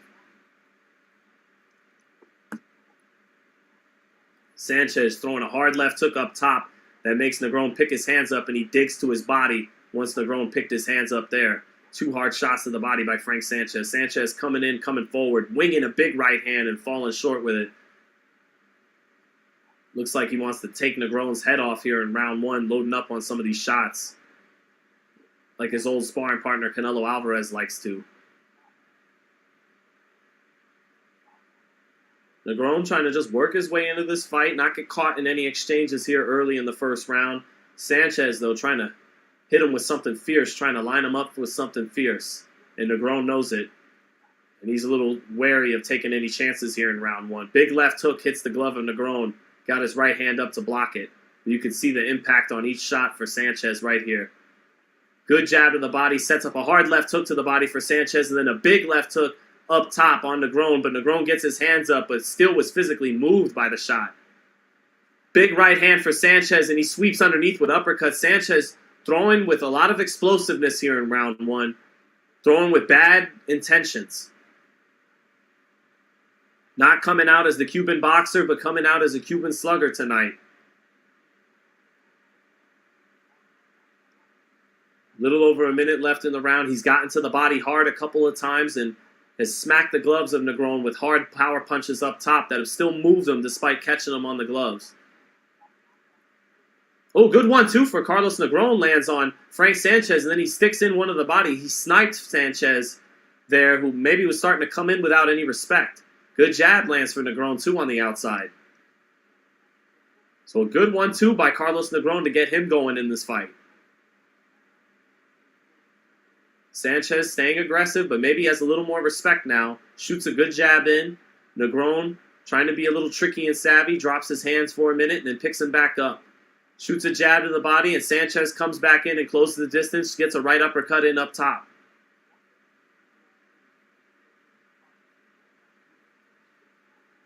Sanchez parrying the jab and sticking his jab in on Negron. About 10 seconds left in the round.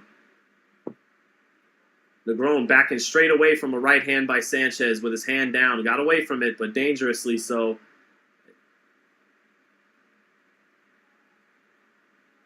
That's it for round one. Frank Sanchez wins that round, but did maybe get a little disrespectful, lack of respect for his opponent. He did walk into a clean right hand there in the last minute. But 10-9, Frank Sanchez. Let's hear what Robert Helenius is saying as he's getting wrapped up in the dressing room.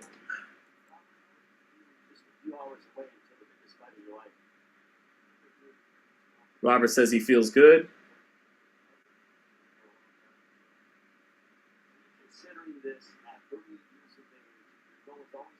Robert looks fairly calm in the dressing room.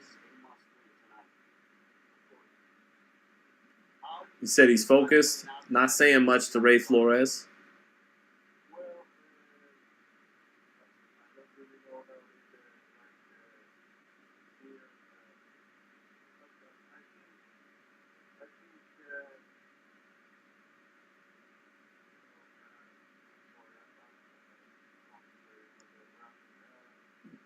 Robert's struggling to find words and answers for Ray Flores because he's so locked in on his hand wraps.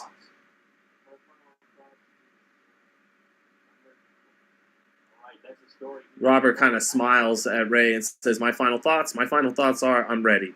So Robert Helenius coming in cool and confident, at least right now in the dressing room. We'll see if that demeanor changes for the ring walk. Sometimes you can see into the soul of the fighter for the ring walk. As corny as that might sound, it's true. So a cool, calm, and collected Robert Helenius in the dressing room just now with Ray Flores as he was getting wrapped up. Here we are into the second round with Frank Sanchez. And both fighters trading jabs good here. Negron, careful not to get blown out in the first 2 minutes there of the round when Sanchez was just winging big shots with explosive intent on each shot. But Negron worked himself into it with a right hand in the last minute of the first, and here he is holding his own, boxing on the outside with Sanchez here in the second.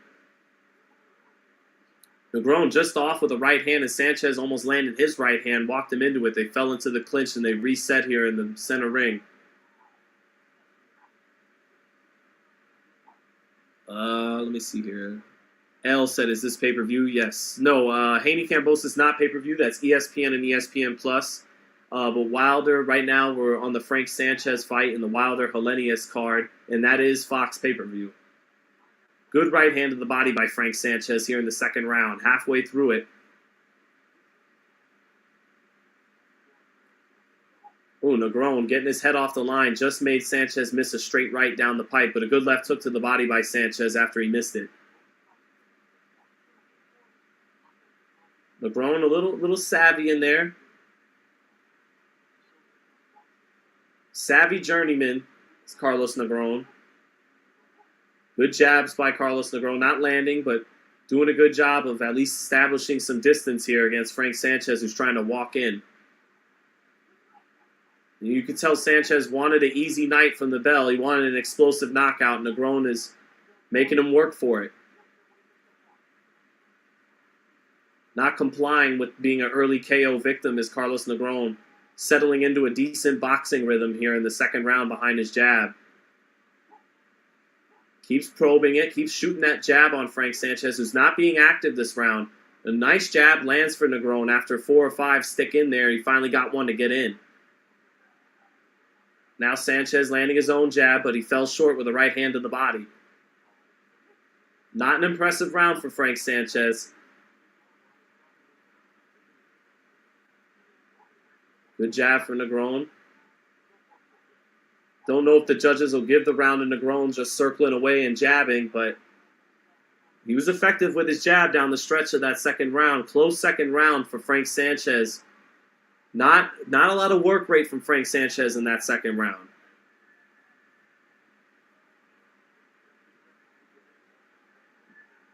Let me see what's going on in the Jason Maloney fight. Over in Australia.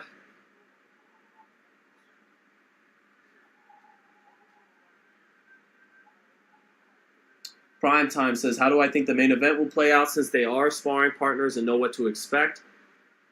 I think Wilder is just the rangier, more athletic fighter, and I think both guys are most comfortable at long range. And Wilder, at that distance, is the faster, more athletic guy. So I actually think Wilder. I see Wilder walking Helenius in. I don't see Wilder landing the right hand on the front foot. I see him walking Helenius into it. Maybe as Helenius attempts to press him like Tyson Fury did, try to use his 30-pound weight advantage and lean on Deontay and do some of the things Tyson did. But in doing that and trying to cut the distance and be aggressive at some point, I think he'll walk into the right hand by Wilder. So that's how I see the main event playing out. So we'll see. But it's heavyweight boxing. Anything can happen, I suppose. And with Wilder, we don't know what we're getting. Negron has out-jabbed Frank Sanchez 12-5. Like I said, he got into a good rhythm behind his jab in that second round. I think he did win that round. So I got it 1-1 here in the third. And now Negron trying to hook off the jab, and he steps and pivots off when Sanchez tried to hook off the jab. He made Sanchez miss a big left hook. Oh, they exchanged on the inside. Negron got a little bit of the better of it, but he ate a good right hand too. But he made Sanchez eat a right hand, and he placed a short left hook in there. I think Negron got a little bit better of a heavy exchange just now from both big guys. That was a good exchange a minute ago. Both guys took their bombs, but Negron was a little slicker, a little bit better defensively. Sanchez in better shape than Negron, but Negron savvy, a little tricky. Good double jab by Negron, and he jabs his way off the ropes. Good double jab again from Negron, and he parries off of Sanchez's jab and keeps that distance. Keeps Sanchez at bay. Now he flurries behind the jab a little bit. Sanchez has to take a step back to get out of the way and reset.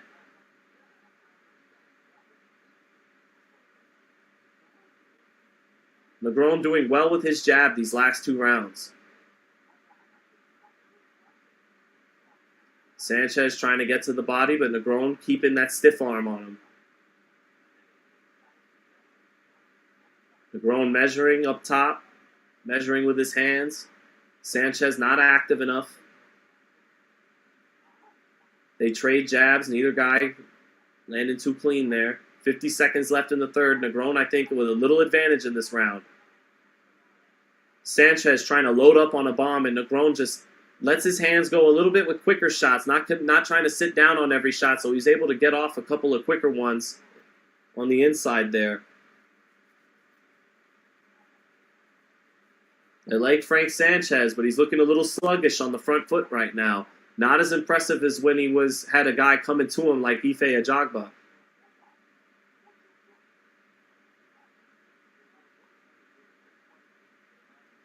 Sanchez, big left hook, but Negron gets his hand up to block it.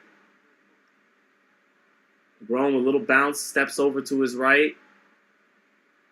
bounces around, almost taunting with the bounce in his movement, and that's it for round 3. I like the jab and the boxing ability of Negron there. I scored that round for Negron. The second round was close. I gave that round to Negron. I got it 2-1, Carlos Negron. Yep, and on the replays, you could see Negron got the better of it. He landed a nice right hand as Sanchez came in trying to take his head off, and then he slipped in a nice left hook to the body and a left hook up top. So Carlos Negron won that third round.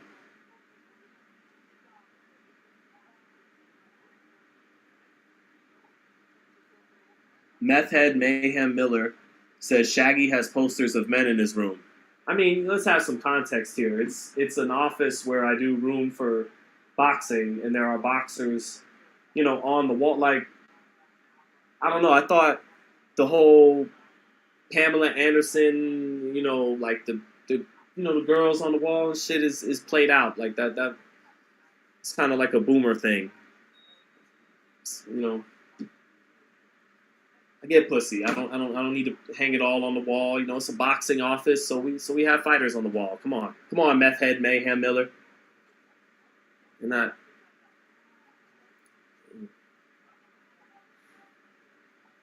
All right, back to round 4.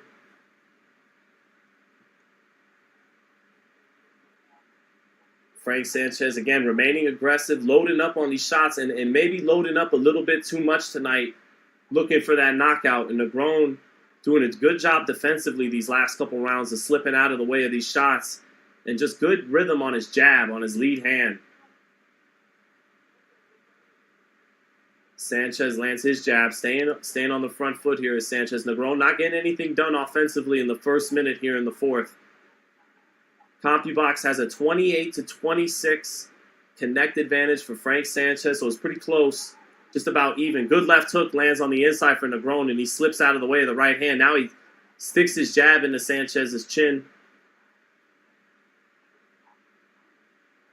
Sanchez trying to jab in, but only one at a time, and too long in between.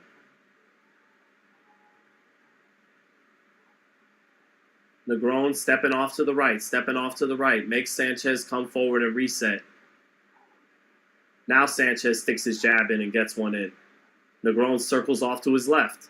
Now goes to his right, back against the ropes, gets him off of there. Back to the center of the ring is Negron. Sanchez shooting a jab to the body.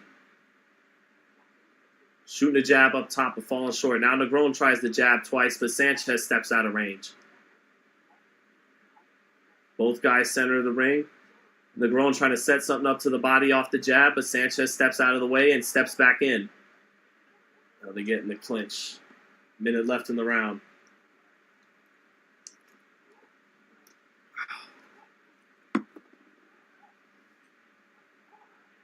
Negron missing his combinations, but then lands a jab as Sanchez ducked up and then came back up after slipping the shots. He ate the jab.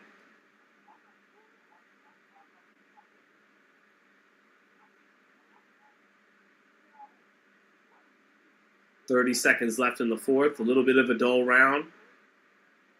Negron keeping the action on the outside, dictating the range. Not getting off a lot offensively this round. Neither fighter is, but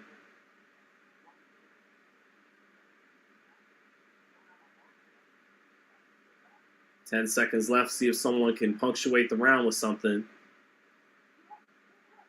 Negron tries to follow up a double jab, a right hand, double jab again, shoots a right to the body. Nothing too effective there, but maybe the underdog's up 3-1. It's probably more 2-2. I'd probably call this fight 2-2 after 4, but I can honestly see 39-37 for Carlos Negron. Let's see. Where is bro's facial hair? Well, Eric, since you're so obsessed with my physical appearance, and you must know, I shaved before I went on tonight. There's Luis Ortiz in the front row, giving love to Chris Colbert. But since we have so many men in the chat room obsessed with another man's appearance, and it must be addressed so much, we'll continue to do so, fellas. Since that's all you want to talk about, apparently. I don't know how that reflects on y'all, but We'll you guys are the chat. I'm a people's champion. So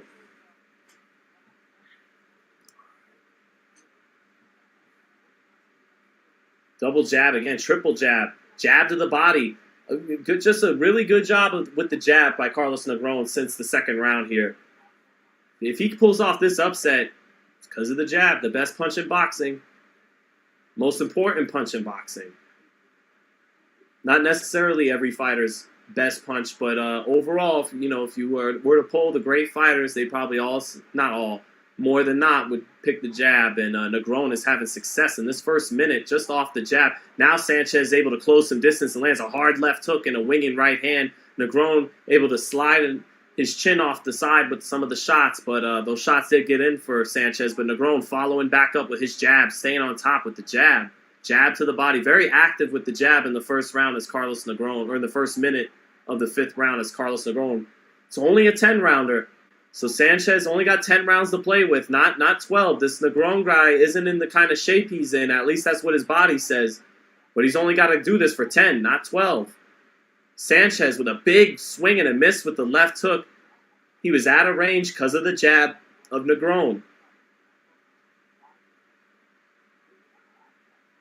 Sanchez falling short with a right hand into the clinch. Negron missed with his two counters. Sanchez punches on the break and the ref gives a little warning, but he's got to take what he can get right now. Negron is fighting a good, frustrating fight, playing spoiler. Good to jab, just the jab effective on the outside from Negron. Slapping with his right hand. He's got 20 knockouts and 23 wins, but he doesn't look like a puncher in the heavyweight division, Negron. But that jab is effective tonight. CompuBox still with a 40 to 37 connect advantage for Sanchez, but that's just by 3 punches, and might be getting the benefit of the doubt, being the more familiar fighter with the Fox team, having fought on Fox pay-per-view before. Sanchez not active at all. In no man's land on the outside from the jab, and I thought this guy could have gave a tough fight to Fury or Usyk, but the way he's looking tonight with how he deals with guys with a good jab, that wouldn't be the case. Another jab for Negron, and he shoots a right hand to the body out. Now he shoots another jab, and these jabs are landing, some of them. He's not just range finding with all of them. Some of them are getting through. Sanchez with 15 seconds left in the fifth, and he's hardly done anything this round. No, now they're saying, Shaggy, we're just playing around. No, you guys can't do the playing. I ended you all with one roast back. You guys were roasting for 45 minutes, and I just waited, and I go, all you guys talking seem off. All you grown men in the chat seem awfully obsessed with another grown man's appearance. You seem to be so fixated on it, we can't even talk boxing or talk anything else. That's it. I killed y'all. Don't do that. You were just playing around, and that's it. That was the counter punch. That's what you do at the highest level of boxing. I let you guys keep shooting off shots, and boom! So go ahead, keep talking about the eyebrows. You guys were killed off. You were killed off, and you know it. Show some respect. All right. I love you guys, though. Thanks for rocking with me in the chat. Don't leave. So Masood R said, in some cultures, the shaggier the eyebrows, the more powerful and dominant. Damn, is that true? I got it. What cultures? I'm curious now. I'm curious. I am Italian too. We're hairy. We're some hairy motherfuckers, man. I'm Italian. You gotta cut me some slack. Like, come on. All right, here we go. You guys keep roasting too. We'll keep it going. Round 6 for Frank Sanchez.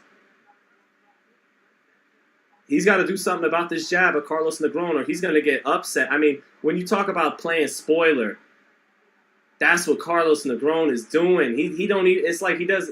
It's not so much that he's putting on this effort to win. It's that he's spoiling you, and sometimes that means you still win, but just look bad. But he's flirting with pulling the whole shebang off this jab. That's how much of a problem it's turning into for Frank Sanchez.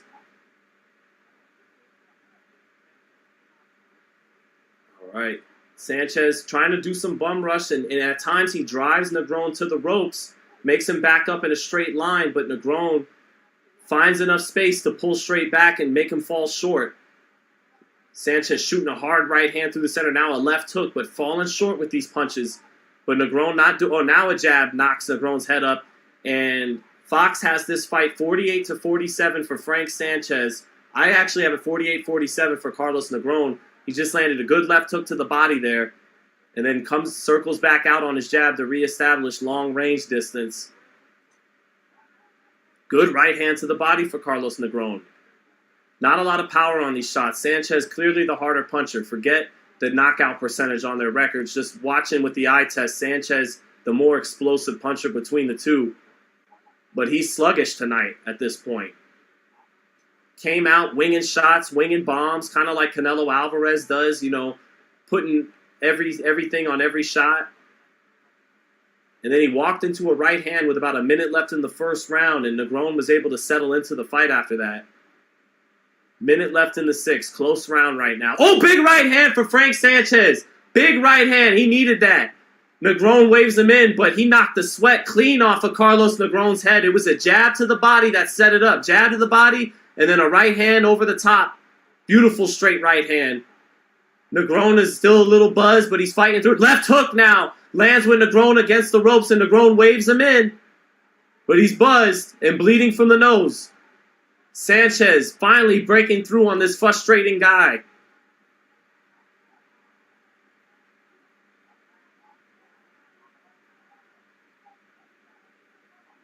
Oh, left hook for Frank Sanchez. Up close, right hand for Frank Sanchez. Getting in with the big power shots, by far the best shots of the night either guy has landed. Negron's banked some rounds, but it's just been behind a jab. Not a heavy shotgun jab or nothing, just a jab. But Sanchez by far with the biggest punches of the night here in the sixth. Negron's coming forward, bloody nose.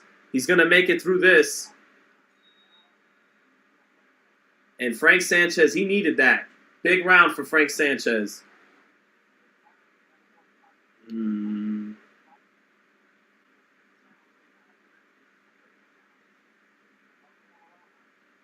Let's see here.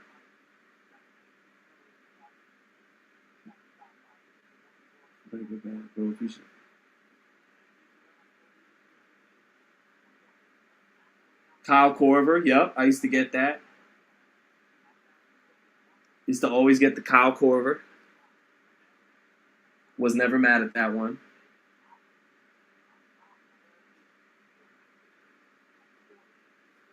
Oh, yeah, I'm looking forward to this Anthony Darrell fight, man. Plant and Darrell, they talked a lot. They sold it well. Here on the replay, the jab to the body, just setting it up, straight right hand down the pipe, and then a big left hook. Yep, just like I called it with Negron against the ropes. So two big power shots for Frank Sanchez, much needed in the sixth round. I have this fight 3 rounds apiece, but I get the sense with, you know, Sanchez being the A side and whatnot, he's probably ahead 58-56, 4 rounds to 2. Plus, you know, being on the front foot, judges, they may not award Negron even for outlanding, just jabbing and staying on the outside, not really looking to set up anything with conviction. Judges could penalize him for that a little bit, along with being the B side. So I got it 3-3, but I imagine it's 4-2 on the judges. Good jab for Frank Sanchez. Sanchez with some momentum now.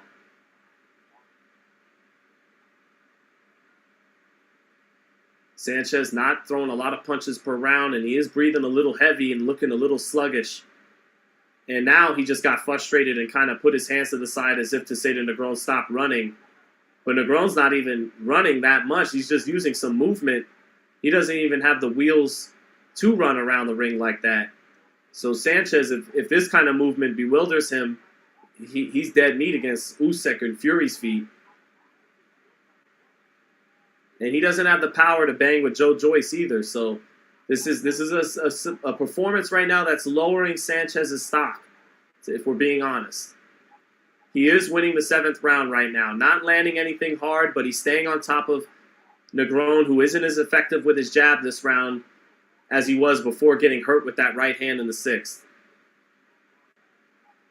Sanchez shooting shotgun jabs, even trying to hurt. Oh, big left hook for Sanchez.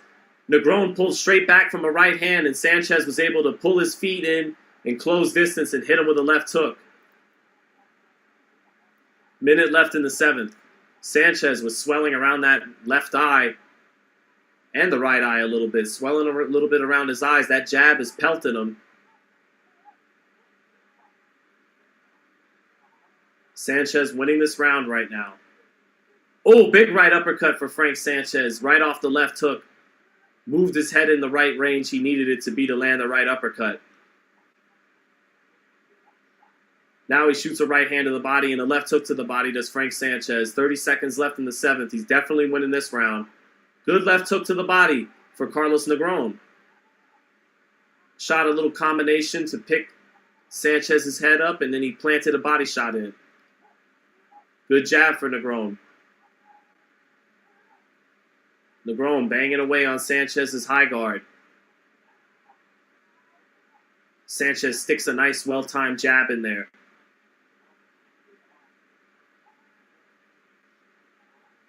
That's about it for the 7th round. All right, that's it. I got Sanchez taking control now after that 7th. I think he won the 6th and the 7th. Landed some big shots. And I got him ahead 4 rounds to 3, 67-66, Frank Sanchez. Not a great performance so far, but starting to finally take control against this stinker, this spoiler, Carlos Negron, who's had a good jab tonight. Meanwhile, in Australia, Devin Haney and Bill Haney working on the left hook in the dressing room. That's a punch I've seen Bill work on with his son many, many times. He really drills Devin's ability to throw it off the back foot, off the front foot, moving to his right, moving to his left. I've seen him in the gyms in Vegas several times. Make sure his son's feet are underneath him before the hook every time off the back foot. He wants him to carry the same power going backwards as he does forward. Like that, like Ali with his right hand and the anchor punch. I have that plaque in here somewhere. Oh, it's up there, but you guys probably can't see it. But when Ali knocked out Liston going backwards, because he had his feet underneath him. And he was blessed and talented enough to move sleight of feet quickly and move him backwards and somehow still anchor him down and get his weight underneath the right hand. He knocked out Sonny Liston. So Bill and Devin working on that check left hook on the back foot in the dressing room. But back to the action in Brooklyn. Negron working his jab to start the 8th round. He's got to win this round maybe to get things back his way, because Sanchez is starting to take control of the fight now after Negron frustrated him for a few rounds behind his jab.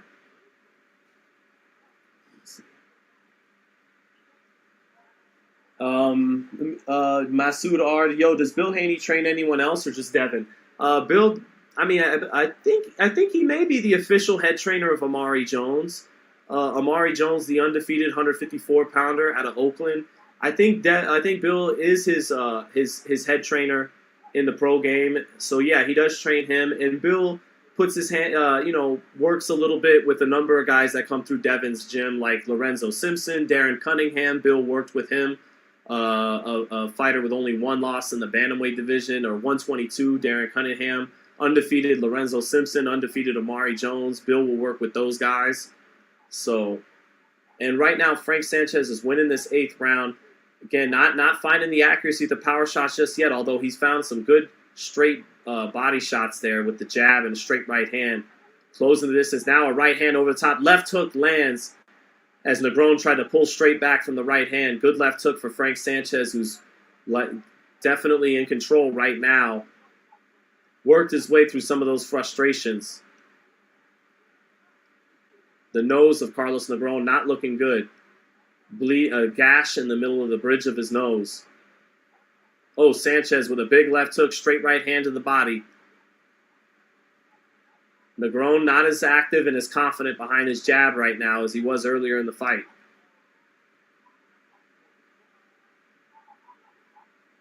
Sanchez inching towards him. Wings a big overhand right, but misses. Hits nothing but air as Negron ducks his head out of the way and falls into the clinch. 30 seconds left in the 8th round.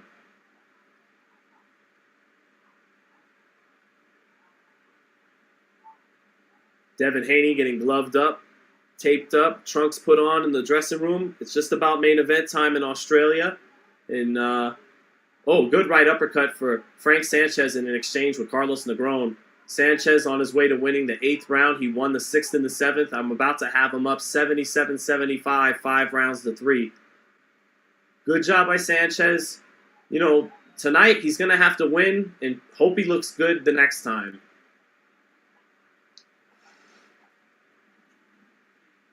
They're starting a movement in the chat. Cut the brow.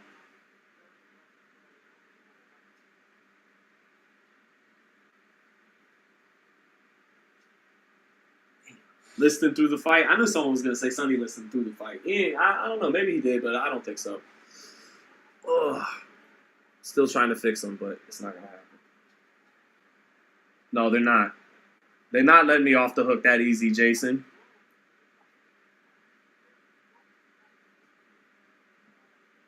It's going to be main event time. Wilder's going to score the fucking knockout of the year, and they still going to be talking about the goddamn eyebrow.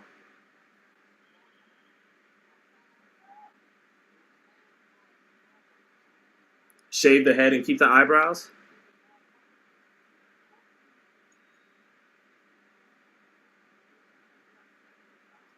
All right.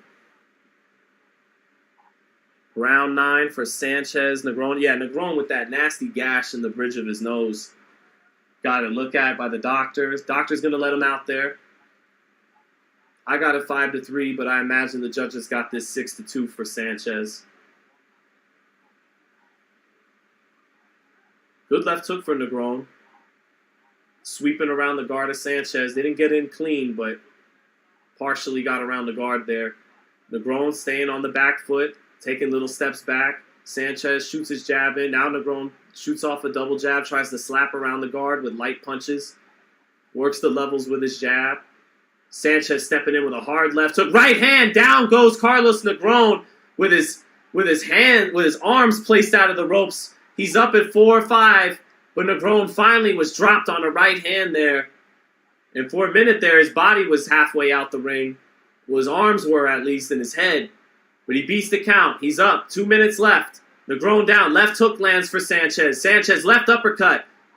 Negron firing back. Trying to fire back and land something. Firing off his left hooks in his right hands, but Sanchez shoots off a right hand. Big left hook lands for Frank Sanchez. Negron still up and returning fire. Negron with a double jab. Still up. But wheezy, wary. Oh, man. Negron, double jab, still upright. Sanchez lands a jab.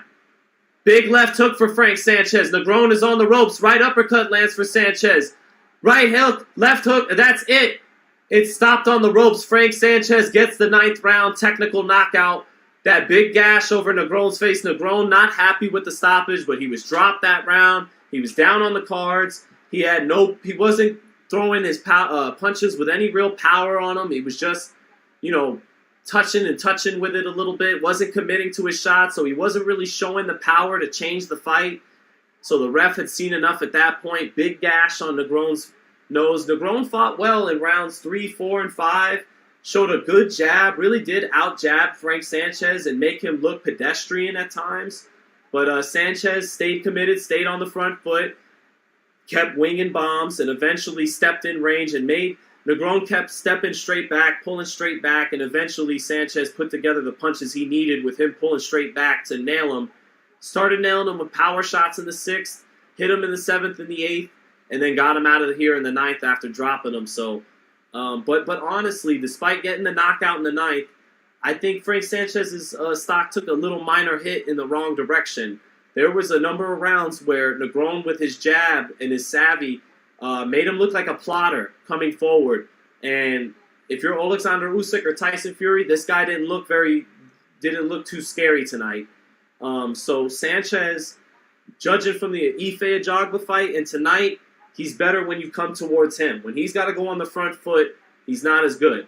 So, but still, 9th round TKO for the undefeated Cuban heavyweight. Now he's 21-0 with 14 knockouts. And we're getting ready for the co-main event, which feels like a main event, Caleb Plant and Anthony Darrell. And then in Australia, we're set to get into Devin Haney's rematch with George Kambosos.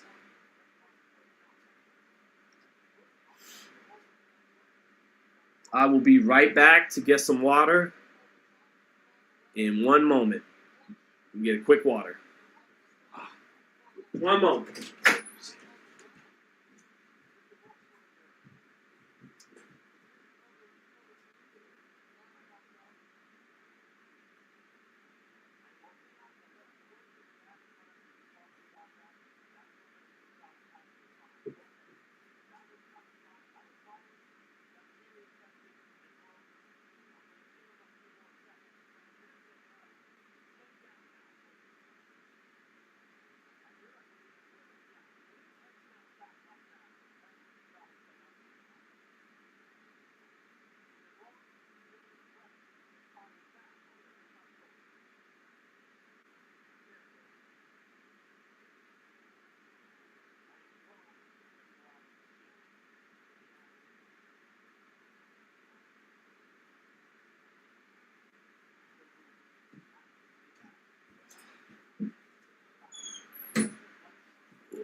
All right, we back at it.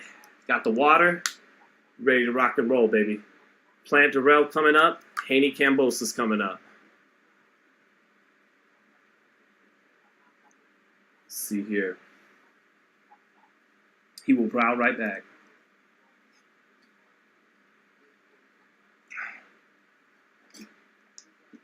So, the main event time. What are we thinking of trying to, when Helenius comes out, call him, Helenius, Helenius. He is, Helenius. Or no, we're not doing that. I like it, me personally, but I get it if you guys think it's the corniest thing you ever heard. Devin Haney fight is set to start in just a little bit now. No more preliminaries between now and main event time for Devin Haney. They're just doing the ESPN feature pieces before we get there.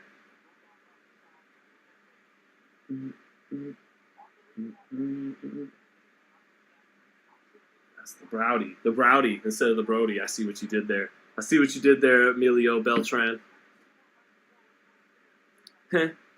Helenius.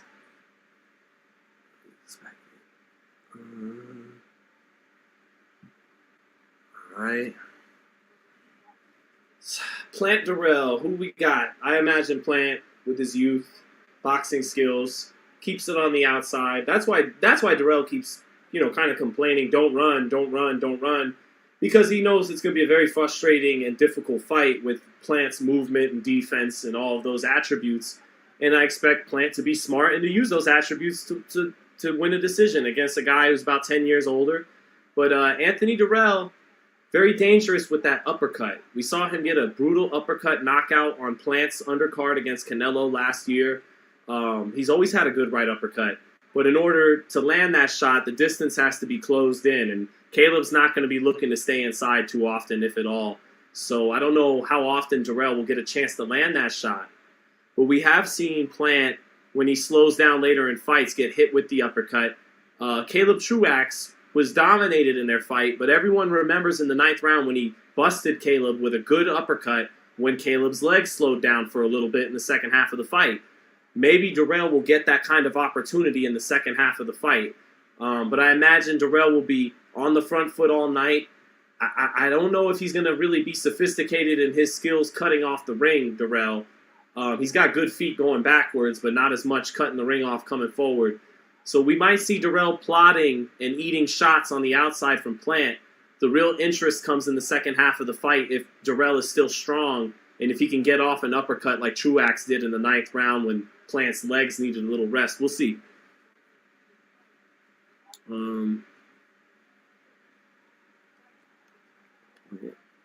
Plant getting KO'd. You really think so?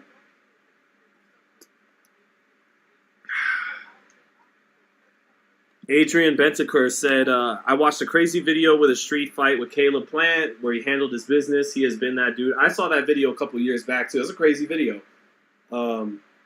He's in a rough neighborhood, and he's fighting this big dude who's like the juggernaut. Like, he's just eating Caleb's punches, and Caleb's just jabbing him on the outside. And fighting him barehanded, and then gets out of there alive with his sweater intact and everything. And even for a minute, he's on the ground because the guy tackles him, but kind of athletic, finds himself back to his feet, gets the fight back on his feet, and keeps boxing, basically boxing him, but without boxing gloves on.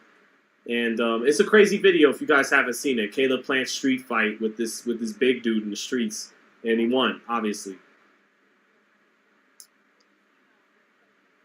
Let's see. Watch.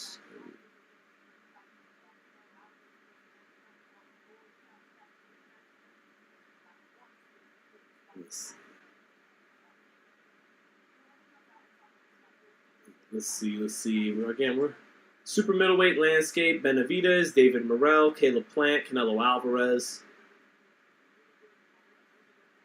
That Plant Benavidez fight should have happened already. I know David got stripped because in the bubble he couldn't make weight. He was originally stripped because of cocaine, but instead of all them fights they did get done when they did have the IBF and the WBC titles, one of them should have been against each other. So, but maybe it looks like they will probably get it done at some point. I do think Caleb will have to fight Benavidez before he gets a shot at Canelo, and I don't see Caleb beating Benavidez if they fight. You know, that's why, to be fair to Caleb, I said I think his shots of getting a rematch with Canelo at some point are slim, because they'd probably have to include getting past Benavidez first to get there, and I don't see that happening. I think David is the best 68-pounder in the sport right now. I think Canelo peaked. I think he peaked in those 4 belts in 12 months. He's had about over 60 professional fights. I think Canelo's still in his prime. He's still a great fighter. But I think the Canelo in 2022, the guy who showed up in May against Bivol, and the guy who showed up in September against Golovkin would have lost to David this year. 2021 Canelo, maybe different story. But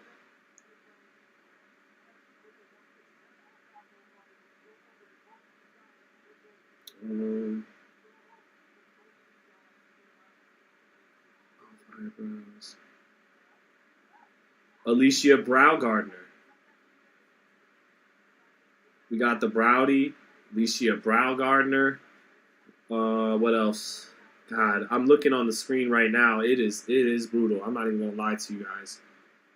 We did a stream earlier today for Mayer and Baumgartner and shit, and it didn't look like that. Like, I don't know what happened at nighttime. It just went crazy. But there is always the turn the video off option, and you could just listen to the audio if it's that bad, fellas.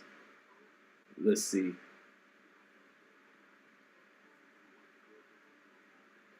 Now they're going through Plant and Darrell. National anthems going on down under. So we're just about ready for main event time over there.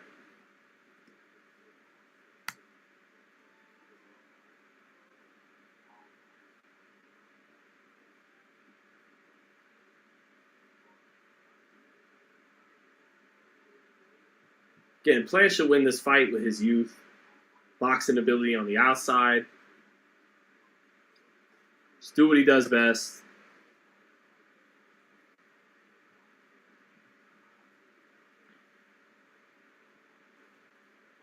Now they're showing highlights of Plant's fight with Uzcategui. Definitely the best performance of his career was against Jose Uzcategui. People like to talk about he doesn't have punching power, but he dropped Uzcategui twice in that fight.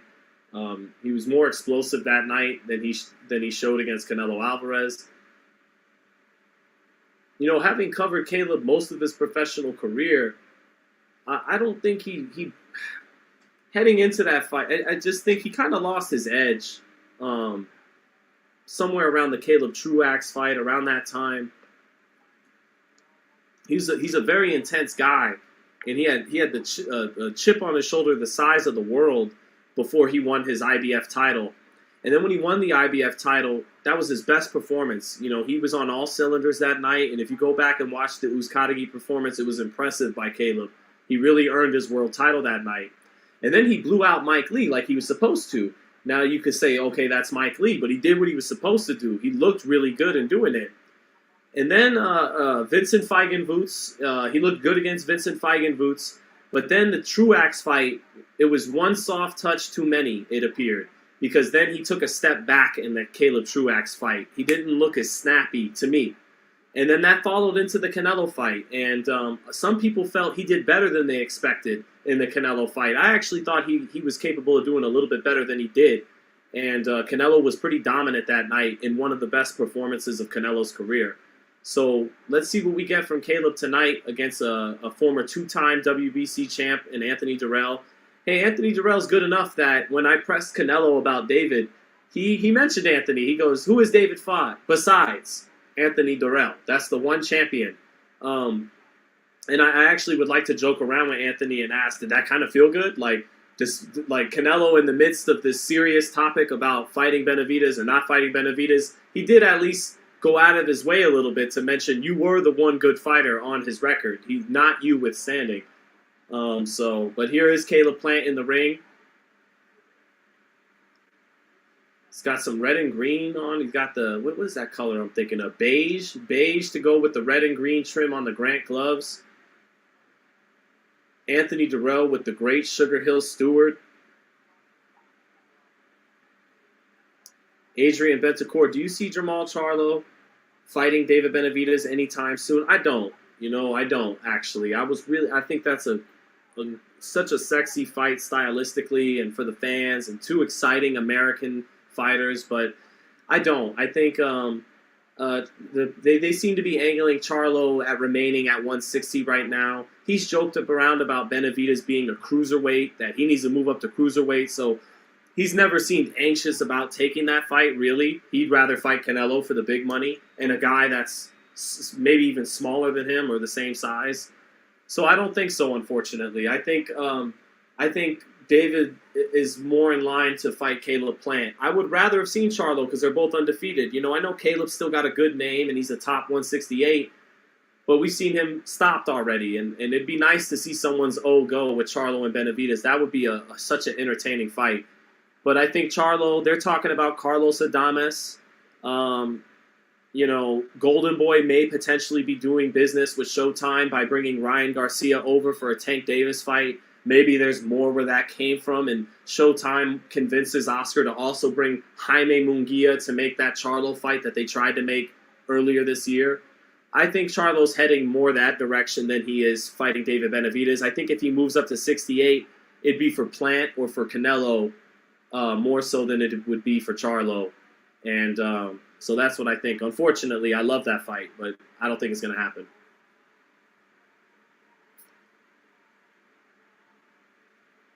Oh, well, let me see. Brandon Tudor. I love this guy, but he's not reading any comments from here or he would have noticed. It's only logic. Oh, you mean about the eyebrows? No, I just can't do nothing about it, Brandon. Just stuck with the eyebrows I have for tonight. Ugh.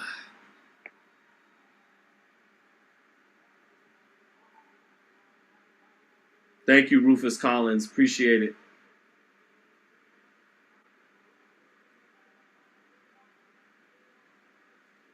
I blame my wife, y'all. My wife took our son out to grandma's house today, out to his grandma and grandpa's, and she didn't even actually she has been telling me the last 2 weeks that my eyebrows are way too long. So I have no excuse at all. Yeah. Caleb Plant disrobing now. New trainer Stephen Breadman Edwards in the corner. Taper fade the brows, says Tigre. I had a taper fade in high school. It was actually one of the best lineups you'd have ever seen, believe it or not. But you're right. These could use a lineup. Anthony Darrell just dogging Caleb Plant in the center of the ring. Caleb Plant, not phased, it would appear. Gives him that Caleb Plant look. That confident, cocky Caleb Plant look in the center of the ring. The boy from Ashland, Tennessee, the former IBF super middleweight champion, against the dog from Michigan, Anthony Darrell, two former super middleweight champions. The veteran, perhaps with the harder, heavier hands, going up against the younger, slick boxer, Caleb Plant. Both guys had tremendous amateur pedigrees. Both guys have had good success in the pros, and they don't like each other. And here we go in round one. Sharp jab to the body by Caleb Plant to get us started. Really shot it in there sharp there with some intent.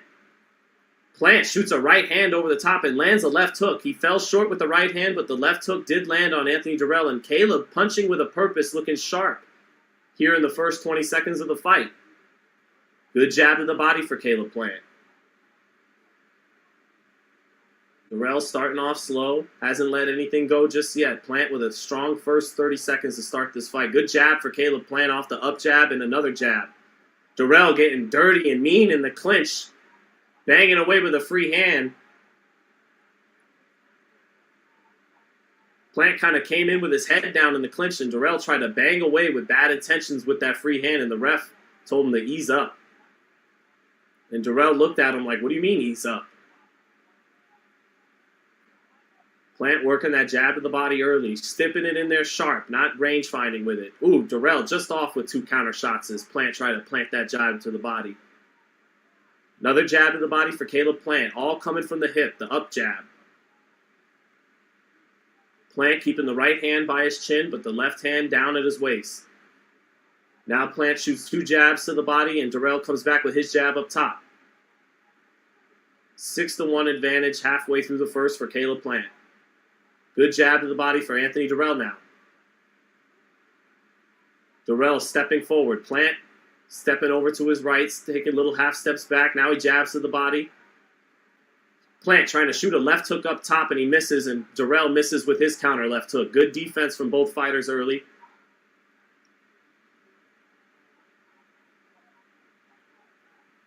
Both fighters with that lead hand a little bit low. Plant's all the way down at his hip. Now Darrell's is too.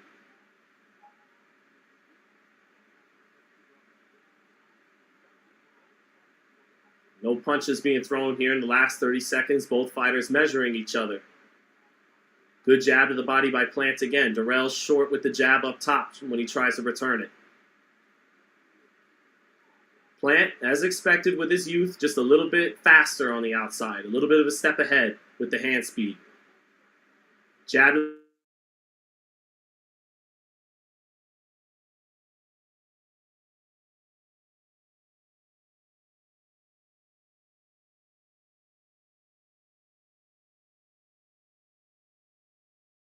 Now Plant trying to step in with a left hook to the body, and Darrell fighting with some ill will in there. Throws a little bit of a borderline low right hand in the clinch there to the body of Caleb Plant. Wrapping up this first round, and you could feel the bad intentions on every shot from Anthony Darrell. But Caleb Plant, with his speed, was a step ahead. Worked off the jab to the body. 10-9 Caleb Plant. Meanwhile, in Australia, here comes Devin Haney with the camouflage robe, steps into the ring. Raises his hands up at the fans in Australia, comes in with all 4 belts. And the undisputed lightweight champion is in the ring now in Australia.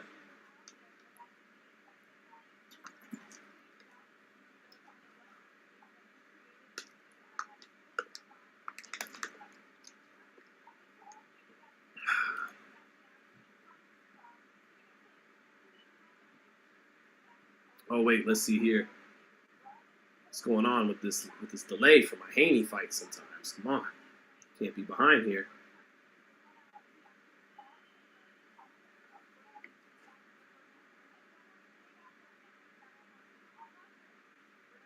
Haney getting introduced, bouncing up and down in the corner. His brother, his family holding the 4 belts behind him. And now back in the second round at Plant Darrell. Darrell shooting a left hook and Plant slipping his head underneath it. Plant doing enough to get off to a 1-0 lead in this fight. But man, is Darrell really punching with evil intentions. You can see it early. It's personal. But Darrell has always been a guy who punches like that. Good straight right hand to the body for Caleb Plant on the outside. In Australia, those two are dogging each other in the face down. Intense face-off in Australia between Devin Haney and Caleb Plant. Or excuse me, Devin Haney and George Kambosos. We will go back and forth between these 2 fights. I got this one on my laptop, and I got Plant and Darrell on the big screen. Good jab for Caleb Plant. Knocks Anthony Darrell back.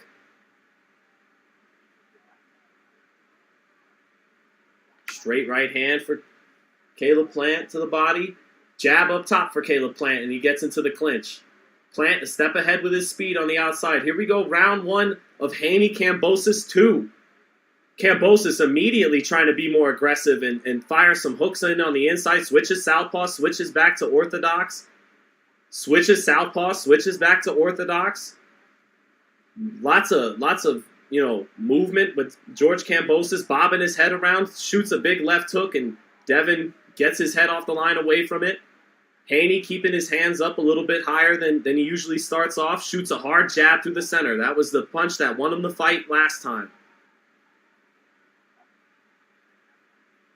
Haney shooting that jab off again early. Kambosos, after starting off aggressive, settling in a little bit here in the first minute of the fight. Kambosos, big left hook, but Haney makes a miss. Kambosos switches southpaw, switches orthodox again, kind of like a Johnny Tapia-like frenetic energy from George Kambosos in round 1. Kambosos missing the mark short, but he's active and being more aggressive than he ever was in the first fight here in round 1, trying to get rough and close that distance with Devin Haney. Switches southpaw, switches orthodox. Switches southpaw does George Kambosos, switches orthodox again. Has yet to punch out of the southpaw stance, but he's switching in and out of it. Haney trying to measure with the lead hand. Haney trying to figure out these new looks a little bit here from George Kambosos. Maybe throwing him off just a little bit here in round 1 at least. Haney tries to shoot a left hook, but George gets his hands up and now into the clinch. Haney fires with the right hand, with the free hand to the body in the clinch. Round 2 finishing up for Plant and Darrell in New York. Caleb Plant with a 21-10 connector. Oh, good left hook for Devin Haney. He stepped in with a right hand and Kambosos backed out, but he ate the left hook on his way out. Good right hand to the body for Devin Haney in the clinch. Kambosos getting rough, even moving his head around, but Haney banging away with his free right hand in the clinch, giving George some business there. Haney looks strong and rehydrated tonight at the weight. Deontay Wilder stretching in New York in the dressing room. Left hook for George Kambosos after Haney shot a 1-2. George just getting rough in the clinch, getting rough, but not really being effective. He's going to run into something perhaps trying to come in like this.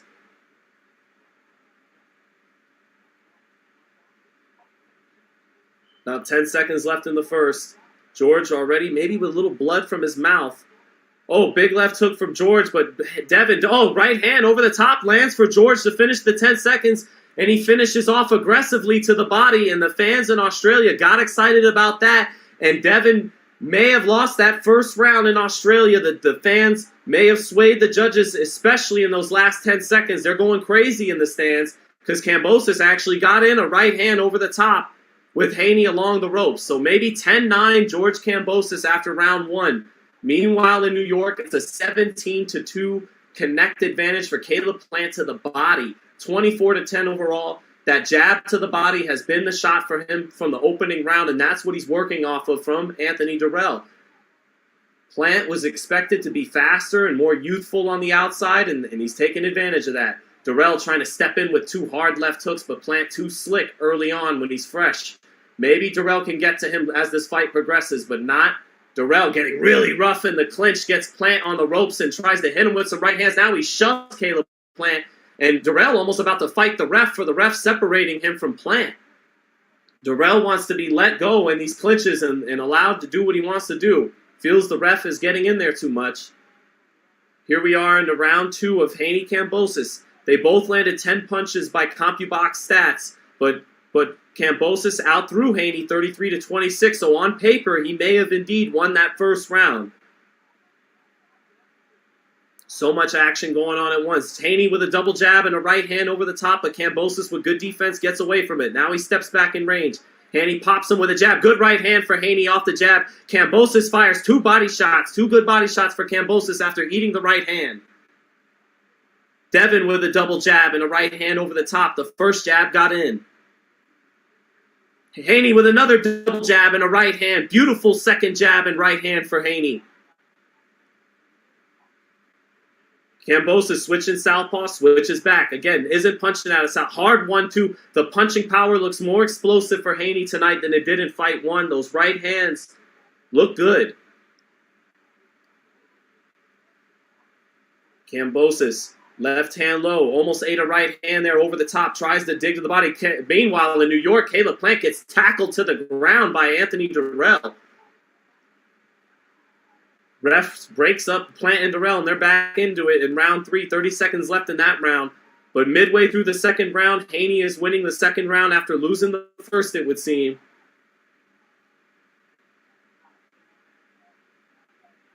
Kambosos switches southpaw, switches back again, switches back to orthodox. Haney tries a big lead left hook but misses. Haney misses a lead left hook again, but he leans his weight down on Kambosos in the clinch and bangs away with a right hand to the body.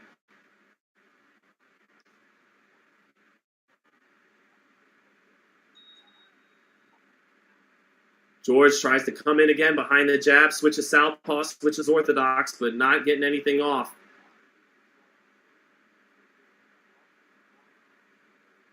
Haney with a good up jab from his hip, another good up jab from his hip. Kambosos staying aggressive, being more aggressive than he was in fight 1, but Haney makes him back out now, just as I say that. Kambosos makes Haney miss an overhand right, but Haney lands a right hand now. Haney just off with a left hook, and again, Kambosos being very, almost reckless at times with these rushes. He's reminding me a little bit of Jeff Horn, another Australian fighter, the way Jeff Horn kind of came in on Terrence Crawford, and he eventually ran into shots that were too big. Good jab from Devin Haney. Right hand just off from Devin Haney. Haney leaning down on George whenever George dips his head down to get away from punches and falls into Devin in the clinch. Devin just off of the left hook as he slipped out of the way of a right hand from Kambosos. Kambosos unorthodox with that right hand attempt, but that's it for round 2, 1-1. Haney wins the second. So we have a minute now to look at round 4 of Plant Darrell. Good overhand, good straight right hand by Caleb Plant, but Darrell blocks the left hook after it. Caleb Plant, a 33-16 connect advantage, 34-16 connect advantage. Here, 30 seconds into the 4th round, according to CompuBox stats. Darrell getting really rough in these clinches. He picks Plant up and bullies him to the ropes. Maybe Darrell's got to settle down a little bit here, but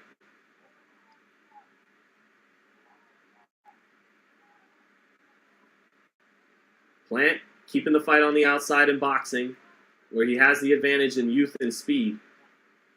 But Darrell still has some good speed and snap on his punches as well. Don't get me wrong. He looks dangerous when he unloads, but he hasn't been able to catch Caleb cleanly yet.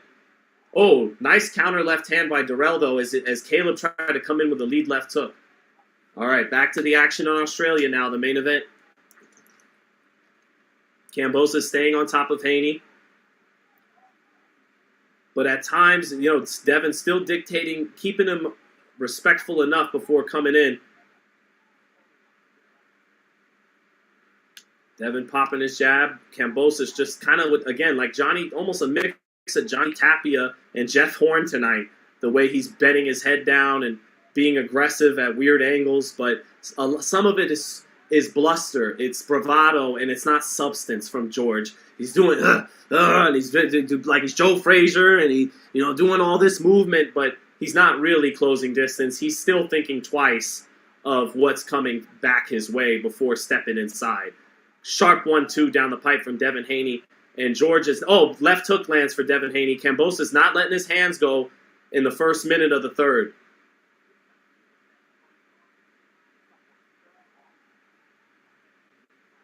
Ref breaks him apart. Devin shooting the jab up from the hip, making George back out of range more than he wants. And now George bulls his way in and lands a little bit of a sweeping right hand, but Devin checks him with a left hook back. But the right hand did get in a little bit there for Kambosos. Halfway through the third.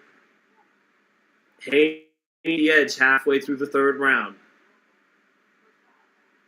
Oh, left hook lands for Kambosos, but Haney brushes him off, resets in the center of the ring. Haney with an up jab. Kambosos pulls his chin away from it. 1-2 just off for Haney. And then he gets into the clinch with Kambosos. Gives Kambosos the business with the right hand in the clinch a little bit there.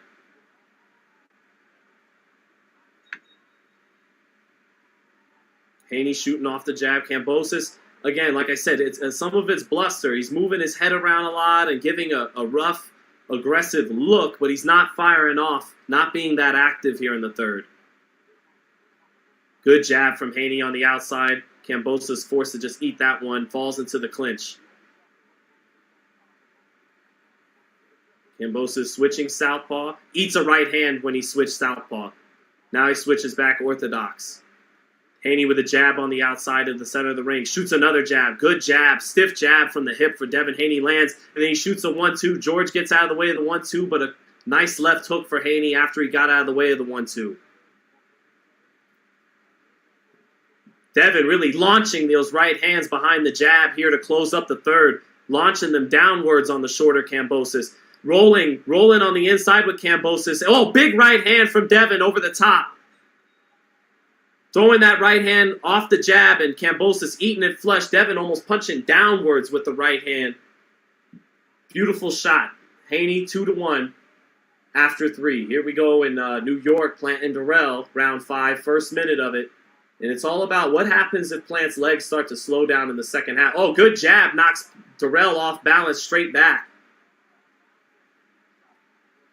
Plant able to get the crowd's attention with that jab. He knocked Darrell back a few steps. Good jab to the body again for Caleb Plant. Caleb with the superior jab. That's what's winning him the fight when I'm able to catch the action. Just got a better jab than Darrell on the outside. He's able to dictate using that. For Caleb, Darrell finishing up the exchange with a left hook, but Caleb got off 2 or 3 shots before Darrell could get that left hook in. Caleb keeping everything on the outside, behind the jab. Mostly the jab to the body, more so than up top. All right, here we go in round 4 for Haney and Kambosos. Haney with 11-6 power punch connect. Haney landing 11 out of 22 power shots. That right hand was working down the stretch of the third round. Let's see if it continues.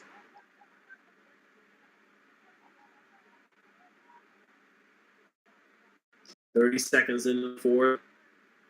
Haney shoots that jab off the hip. Kambosos keeping his left hand low as he's known to do and trying to bowl in different, sometimes switching southpaw. But more bluster than effectiveness from Kambosos again. These are just looks, but he's not firing off of those looks too often. He switched southpaw about 24 times this fight, but he hasn't actually thrown any punches off the southpaw. Now ESPN is saying Devin Haney's initiated 17 clinches tonight. I don't like ESPN pulling up this graphic because Kambosos is clinching just as much as Haney is clinching. Haney isn't looking to really clinch in there tonight. I haven't seen that, but ESPN knows that's a narrative out there. Good straight right hand for Devin Haney off the jab. And now Devin trying to launch another right hand after that. Kambosos pulling away from it. Kambosos trying to get to Devin's body, but Devin with those legs takes a couple of steps out and reestablishes range. Now he throws a lead right hand. Good jab lands for Devin Haney on the outside. Kambosos getting caught in no man's land on the outside. Double jab, right hand lands for Devin on the outside, and he throws a little left hook in the clinch to the pit of the stomach. Kambosos is in no man's land on the outside. He's got to take advantage. He's got to take chances and try to make a fight out of it. Easier said than done. Meanwhile, in Brooklyn, Anthony Darrell is trying to tee off on Caleb Plant along the ropes. And it looks like he's starting to get a little closer to Plant. Devin with a little check left hook is Kambosos. See right there, Kambosos bored into Devin into his midsection and clinched him. And that's why Devin just simply starts to lean his weight on him. But it's not Devin really initiating a lot of these clinches. I actually think George is initiating more of them when he bores in with his head down and his eyes down, and he just falls into the clinch. It's more George doing that. Devin is picking him apart on the outside right now as I'm saying that with some jabs. And this time, you could tell Devin doesn't just want to land the jab. He wants to land something big, but George is starting to take less chances. 20 seconds left in the round. Devin winning that fourth round. Oh, left hook lands for Kambosos as he stepped in with a jab, made Devin back straight up, and then he hooked off the jab. Got a shot in there, did George Kambosos.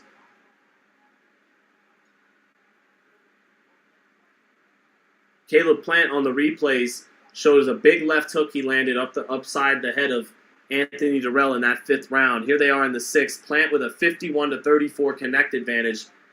Double jab by Caleb Plant. First to the body, then to the head. Good double jab here in the 6th round for Caleb Plant.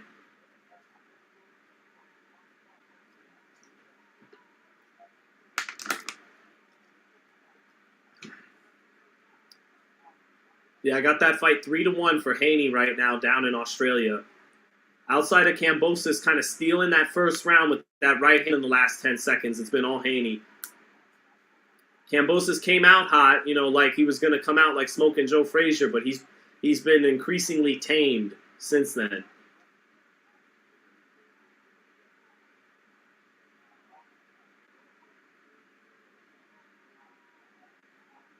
Plant outboxing Darrell in the 6th on the outside.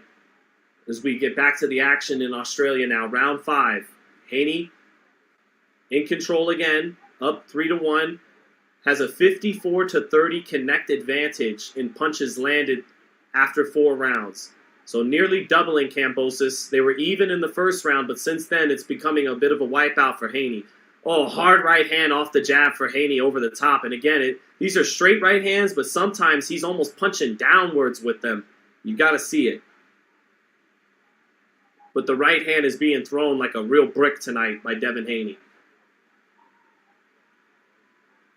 And if Kambosos really keeps taking chances, he has increasingly not taken chances as this fight is going on. Devin could stop him. Oh, Kambosos stepping in with a left hook. Grazes Haney a little bit. Haney with the glove up to catch it, but he ate some of the hook there by Kambosos. But that's just one punch there for Kambosos. Got to be more active. Minute into the 5th round. Haney coming forward. Kambosos tries a lead hook, but he comes in with his head down and he eats a check hook after getting his hook blocked.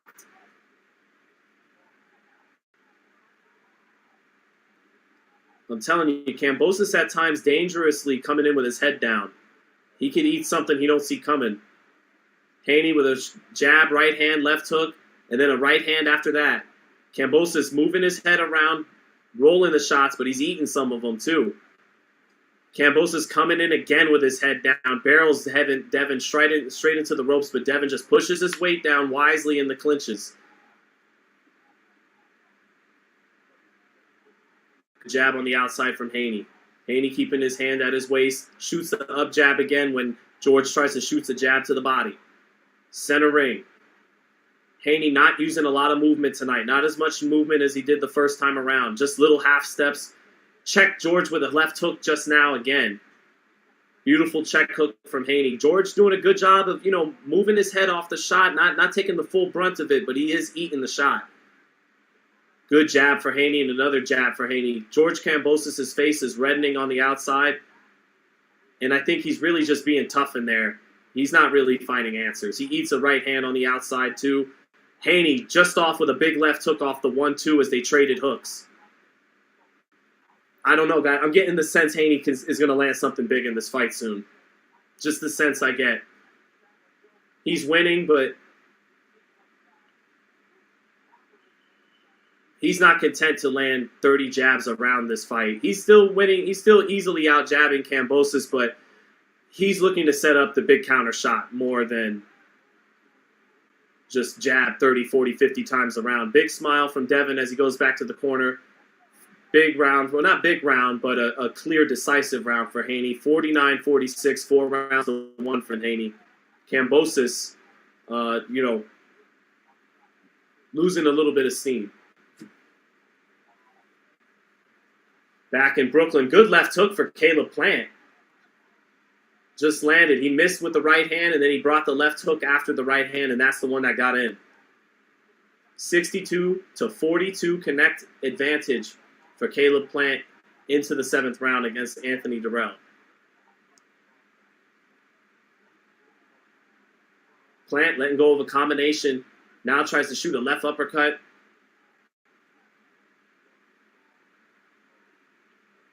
Plant with a lead left hook, and Darrell tried to shoot a right hand at the same time and time him with it. Oh, right hand over the top for Darrell, but Plant dipping his head down away from it. All right, back to Australia for Haney Kambosos. Devin Haney, left hand at his hip, ready to shoot that shotgun up jab. Now he picks his hands up. This is a bullshit graphic by ESPN. Devin Haney initiated 25 clinches tonight. It is Kambosos initiating more of the clinches. He's coming in with his head down, literally barreling his head into Devin Haney's chest at times. That's initiating a clinch. That's not a boxing move, really. That's a clinch. One of my favorite fighters of all time, Bernard Hopkins, did it a lot more skillfully than he's doing it. But Bernard used to do it all the time, and that was him initiating the clinch. The guy catching him, coming into his chest and leaning down on him, doesn't mean he initiated it. He's finishing the clinch. Devin Haney has finished 25 clinches tonight, not initiated them. Anyway, 1-2 for Devin, and George got his head off the line for the 1-2, but then he ate a clean left hook off the 1-2 for Devin, and those 1-2-3s are being thrown textbook, just the way a trainer dreams on the mitts. Sharp punches from Devin Haney.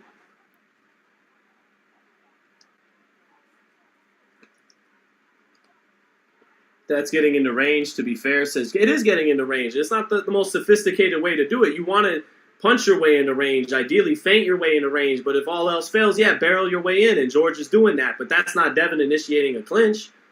Halfway through the sixth, Devin continues to have the advantage, landing cleaner shots on the outside. George, he is basically fighting on George's rhythm. The more chances George wants to take, the more Devin's going to fire away hard counterpunch bombs. The less George wants to take, Devin's just going to pick him apart from the outside behind the jab. So here in the sixth, that's what's happening. Just picking him apart on the outside as George blusters, and then attempts the occasional bum rush, and he usually eats punches when he does that. So that's quick to dismay you from doing it more often. The Floyd Mayweather effect. Good double jab from Haney, knocks Kambosos' head straight up. But Devin punching with different intention tonight than he did in the first fight.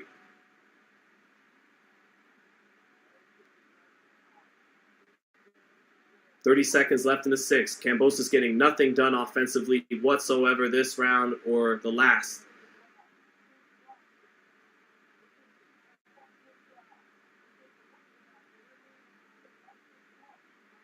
Kambosos reddening around the face, welts around the left eye. Eats a right hand on the side of his head as he tried to fire inside. Fighters like Haney, so frustrating to deal with. Long, skilled, defensively, so savvy. Great timing, not just fast hands and athletic, but with great timing and skills. A lot to deal with. Here in the replays, they showed a good left hook from Caleb Plant in the seventh round. So it appears like it's been all Caleb Plant when I go flashback to the Fox pay-per-view. 72-48 connect advantage for Caleb Plant on the outside. But we're in the eighth round, and this is where, and Plant giving Darrell some of his own medicine. He shoves him to the ground in the clinch.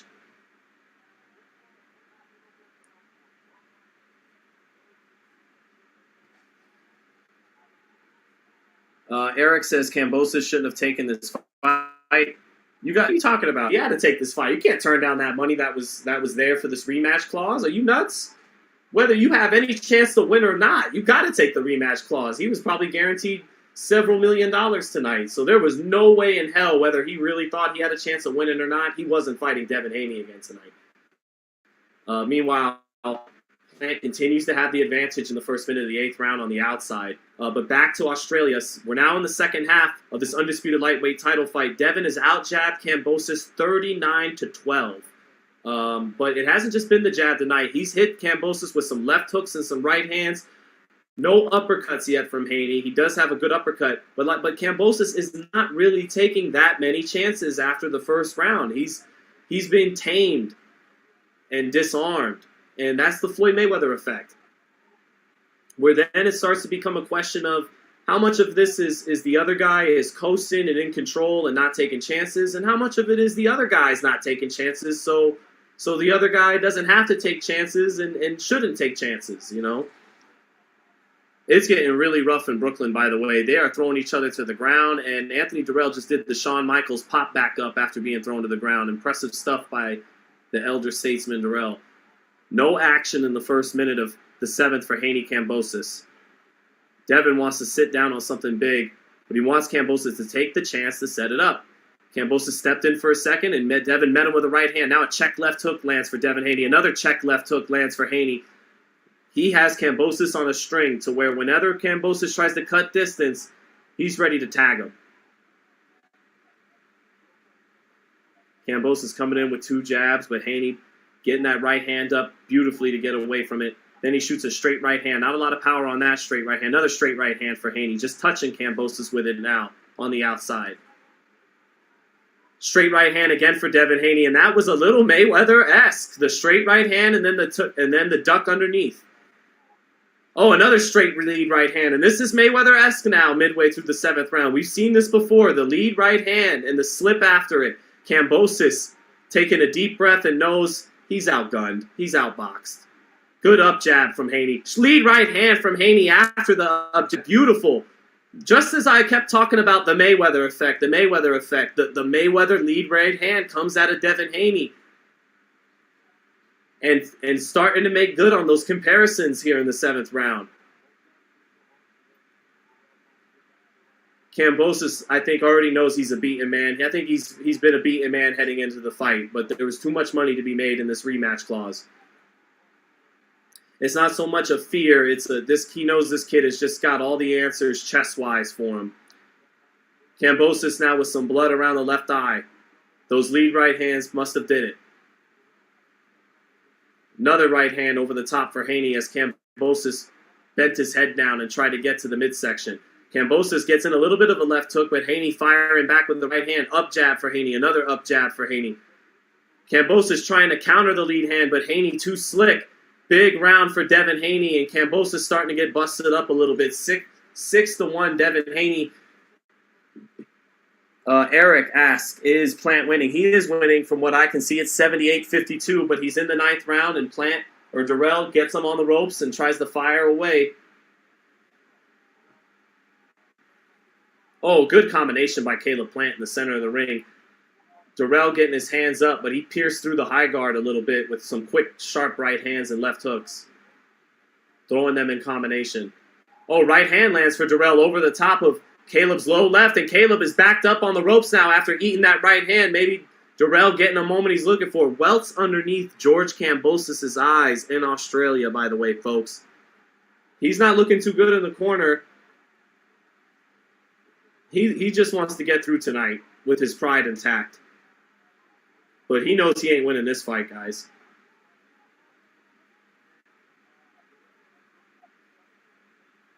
All right, back to round 8 now for Haney and Kambosos 2. Haney in complete control of this fight. Can he get a stoppage? To me, it's been a more dominant second fight than even the first fight for Devin Haney because he's mixed in a number of power shots. He's got the right hand working. It hasn't just been the jab tonight. Oh, right hand off the jab for Haney. Landed heavy on the side of the head, cleanly on Kambosos. Now a jab picks Kambosos' head up. Haney might be smelling a little bit of blood here. There is blood on Kambosos' face, right around his left eye. Nice jab, picks Kambosos' head up. Is Haney softening him up for the kill? Kambosos getting rough with his elbows in the clinch. Haney not worried about it. Not complaining to the ref. He really rehydrated and looks strong tonight, does Haney. Beautiful shotgun up jab by Devin Haney. Another shotgun up jab. Another shotgun up jab. Knocks the head straight up of George Kambosos. Heavier and heavier artillery being displayed as the fight goes on.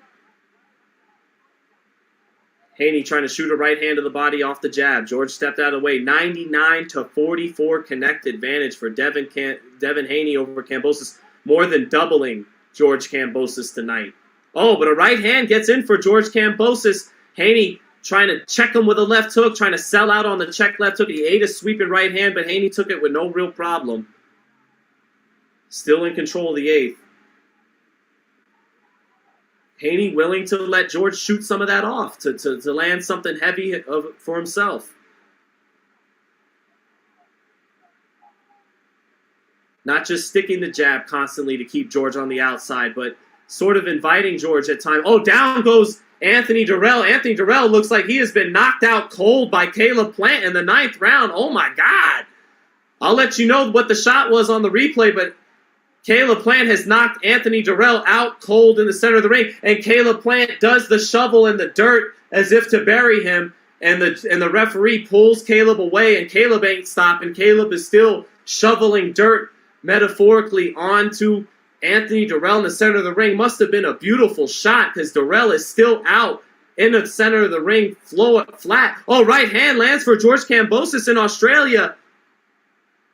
George has landed a little bit this round and a little bit of swelling upside Devin Haney's right side of his head. Kambosos swelling all around his eyes now. Kambosos with another right hand in on Devin Haney. Kambosos finally finding some right hands in the 8th round. Haney was looking to sell out on some check left hooks and gave Kambosos an opportunity with that angle, and Devin is now bleeding from his left eyebrow. Right around his left eyelid. It might have been from a headbutt or a punch, but all of a sudden, a little bit of drama in Australia. But let's get to this knockout. Anthony Darrell is still in bad shape in the center of the ring. He's struggling to get to his feet.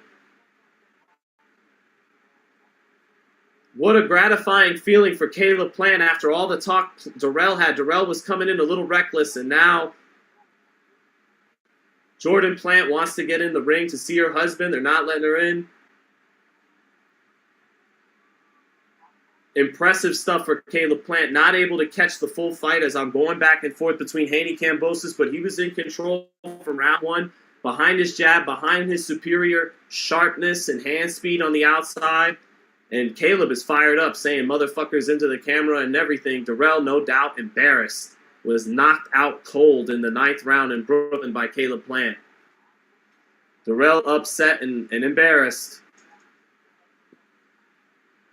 Round 9 in Australia. I will let you guys know immediately what the knockout shot was. But Bill Haney is standing up in the corner right now here in round 9. Maybe he's a little concerned that his son took some right hands in the 8th. Devin lands a right hand to start the 9th, but Kambosos comes back with a right hand too. Kambosos finally has Devin in a bit of a fight like he wants him to be in.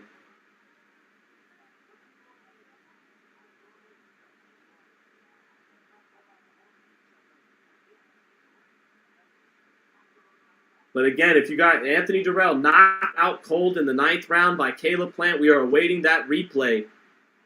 Caleb Plant talking big shit ringside to everybody in attendance. Oh, good jab and left hook for George Kambosos. Kambosos exploding in range on Haney in the 9th round. Caleb Plant calling out Jamal Charlo ringside. Charlo smiling with his shades on and nods his head up and down and points at Plant, saying he wants that fight, it would seem.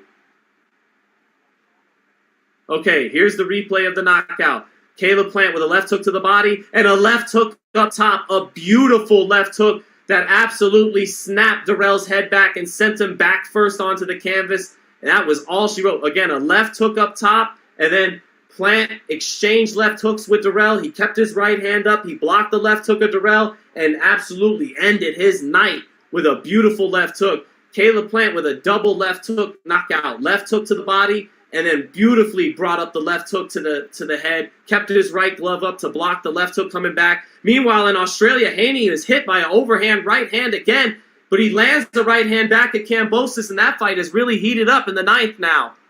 Kambosos is bleeding but smiling and feels like he's really into the fight in the 9th. He's landed some right hands, bleeding badly around his left eye as Kambosos. Both fighters are shedding blood in there. It's definitely a better second fight than the first fight was down the stretch. Haney in control on the scorecards, but Kambosos has hit him with some right hands in the 8th and the 9th. Good double jab by Devin Haney with 40 seconds left in the 9th.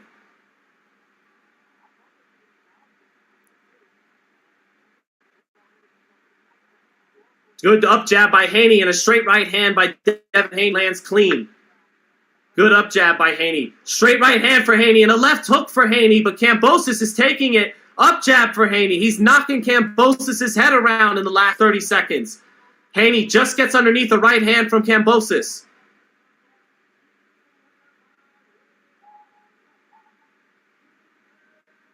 Kambosos trying to shoot a right hand over the top of Devin's jab, but Devin gets the jab off. Getting rough in the clinch with his head is Kambosos, and that's it for the ninth and the very exciting ninth round. But Devin did close the ninth very strong with clean power punching. Kambosos bleeding with a gash on the right side of his head, bleeding with blood around his left eye. Devin with some blood around his right eye as well. But Devin closed that ninth round very strong. Yeah, I'm sorry, guys, that I missed the live call on the knockout for Plant, but yeah, it was a beautiful double left hook that did it for him. That was something else. Wish I called it live, but we got it right after. I sure as hell saw Darrell out cold, and that got my attention. Now ESPN just replaying the jabs for Devin Haney that have been landing all night. It's a 62 jabs have landed for Devin Haney to just 20 for George Kambosos.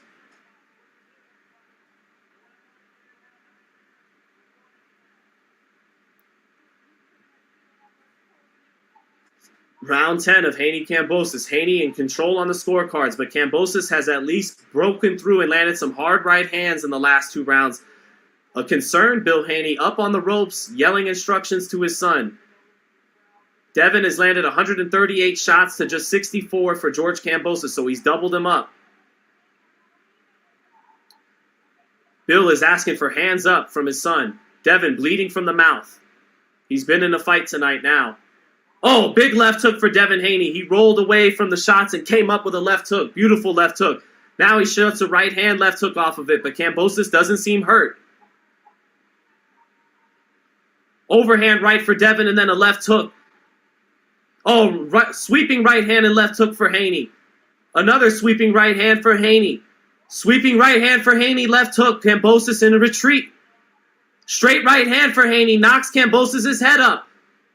He might be closing in on Kambosos here. Winging right hands against Kambosos. Kambosos blood all over the place.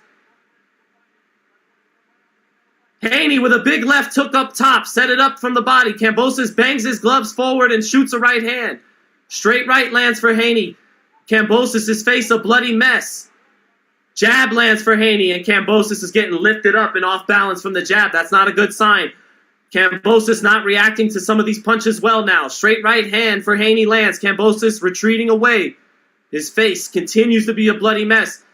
Oh, he lands a short left hook, does Kambosos, but Haney walking through it, wants to get him out of there.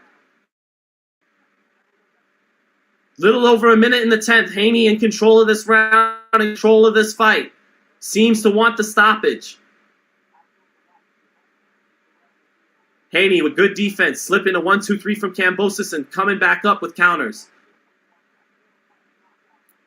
Lead right for Haney, left hook for Haney. Haney marching forward on the front foot this round, backing Kambosos up.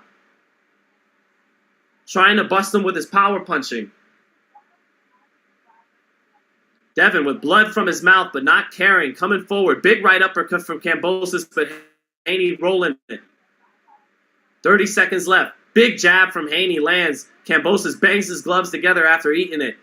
Kambosos tries the lead hook, but Devin pulls his chin out of the way of it. Makes Kambosos eat a jab. Eats another jab. Eats another jab. All from the hip for Haney. Haney slipping a big right hand clean. 5 seconds left. It's another big round for Devin Haney. 2 rounds left. Kambosos needs a knockout, and Devin is the one who wants a knockout.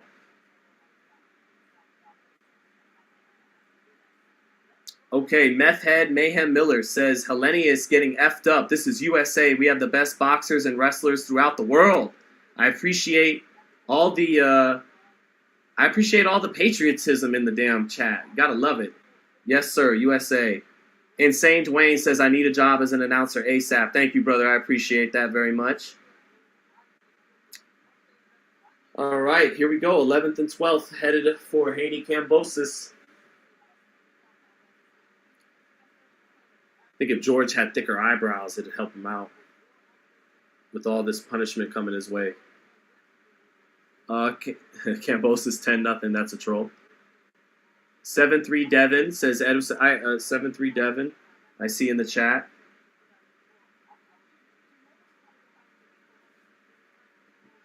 All right, here we go into the 11th. Kambosos is getting checked on by the corner, and that's a good check because he's got so much blood going all over the place. He's got about 3 cuts, but no quit in George Kambosos, just as you'd expect from the Spartan warrior. He's got that Spartan descent, and he's showing it, as always. Punches landed in the 10th. Get this, guys. A 34-1. 34-1. Connect advantage in the 10th round for Devin Haney. 172-65. He's outlanded him by 107.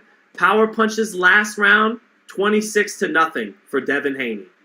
A 57% connect percentage in that last 10th round. So Haney definitely smelling the kill and wants it. Will he get it? We'll see. 5 minutes left in the fight.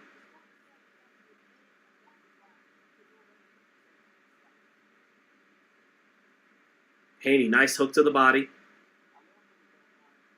Haney wants that counter shot. Oh, good right hand to the body for Haney off the jab. Now, don't get me wrong. He's not waiting on the counter so much. He's been first plenty of the night. But he knows that the real money shot is punching George in between George's punches. And George knows that too. And that's why he hasn't taken that many chances consistently in this fight. But he definitely has taken more than he did in fight number 1. And it's been a more entertaining fight, especially down the stretch. Good jab for Haney. Haney continuing to just out-jab George on the outside halfway through the 11th. George not cutting distance. He's in no man's land, getting picked apart. Straight right for Haney, and then a left hook after that. Haney doing a good job of expecting something coming back after his lead right, covering up, and then banging the left hook after he catches what's coming back. Great second and third layer of punches for Devin Haney.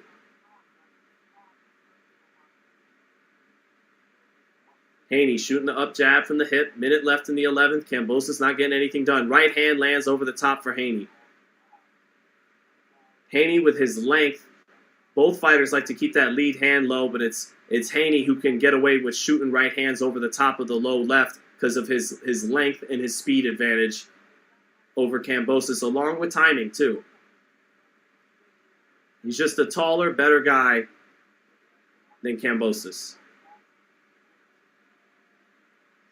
Good up jab, right hand. Kambosos gets out of the way of the straight right. Kambosos not taking chances in this round, and Haney picking him apart on the outside. Good jab and hard right hand, straight right hand for Devin Haney. Again, a little Mayweather-esque with the way he throws the straight right hand. Kambosos ate it, took it. Not able to do anything else though. 10 seconds left in the 11th. Another round for Devin Haney. So Kambosos got himself into it a little bit in the 8th and the 9th, but Devin blanking him in 10 and 11. And we head into the final round now. It's been all Devin Haney.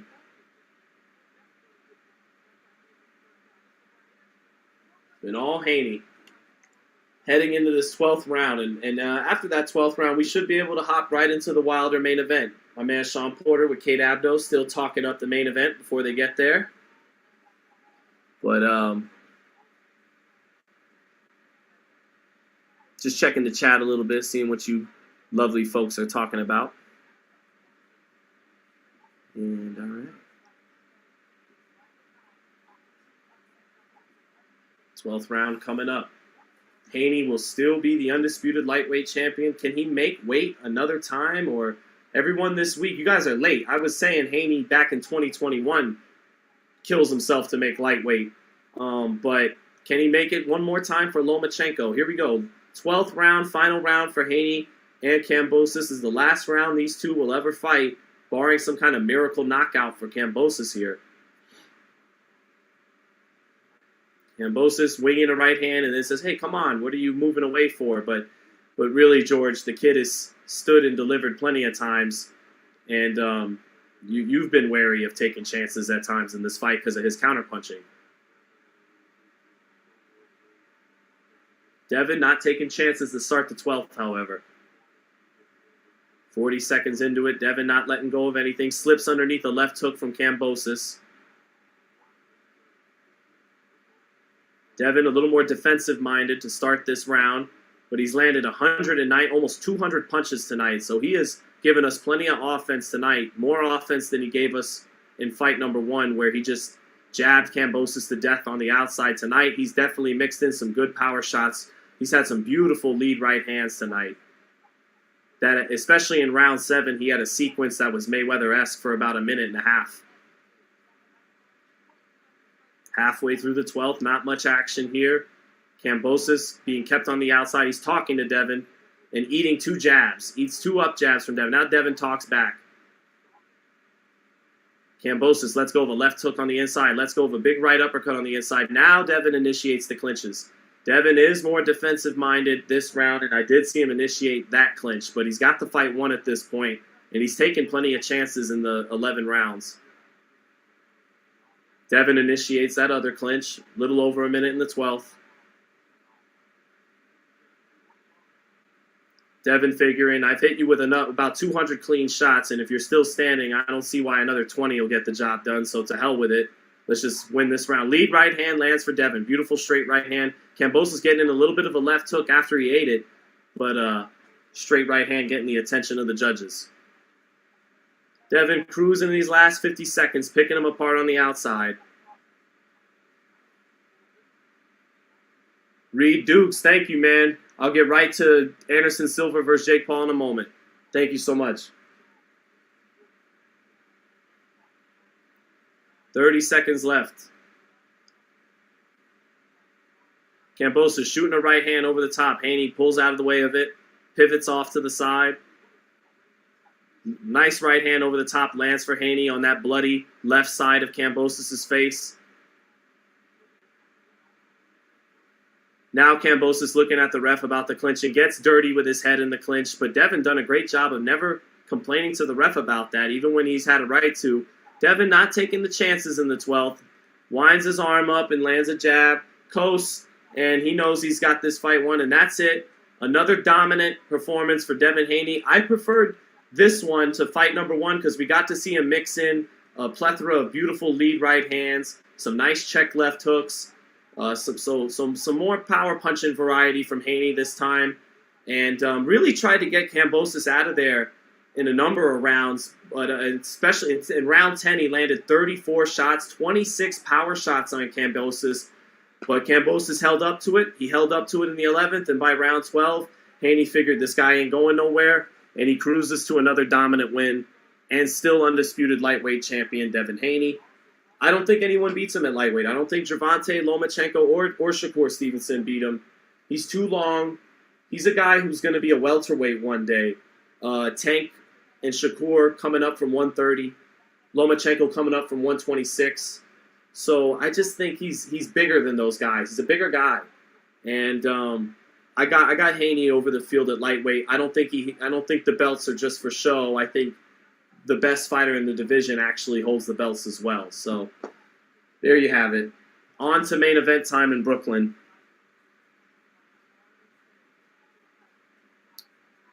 Let's see here.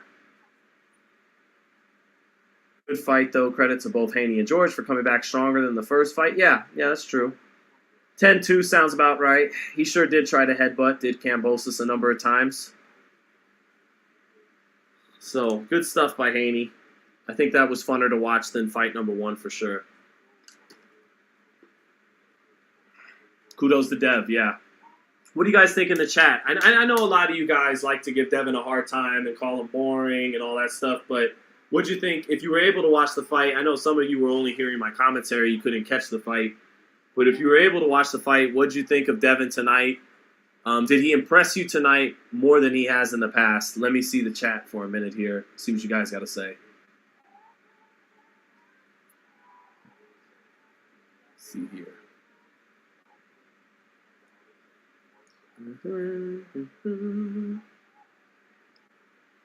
Latrell Johnson says, good work, Devin. Rufus Collins says, Tank is scared of Haney. Malik Singer says, Devin does not beat Shakur Stevenson. Tigger Kratos says, Haney's the best in his class. Carlos Gomez says, sorry about the Yankees. Did they lose? Did the Yankees lose? They lost? Because obviously I'm not watching the game. I'm watching the fights. The Yankees lost. Because I know Judge tied it anyways. Whatever. We got 27 of them. So who cares? Devin is a good fighter. I enjoyed this fight, says Eric Rosas. Crazy Legs says he's got great defense. Thank you, Corey Van Dyke, for liking the commentary. Thank you, Big Mummy. Corey Van Dyke, Big Mummy, don't go anywhere. We still got main event time. Wilder and Robert Helenius. Helenius. Here he comes. The Nordic Nightmare. Coming dressed like a druid, it would seem. Almost like he's Ganondorf. And here comes Robert Helenius, coming in with confidence. 1-2 fights he wasn't supposed to win. Wasn't supposed to be Adam Konoski. This was probably supposed to be Adam Konoski's fight at some point with Deontay Wilder or Andy Ruiz. But Helenius put an end to his undefeated record. Konoski was selling tickets with the Polish fan base in New York.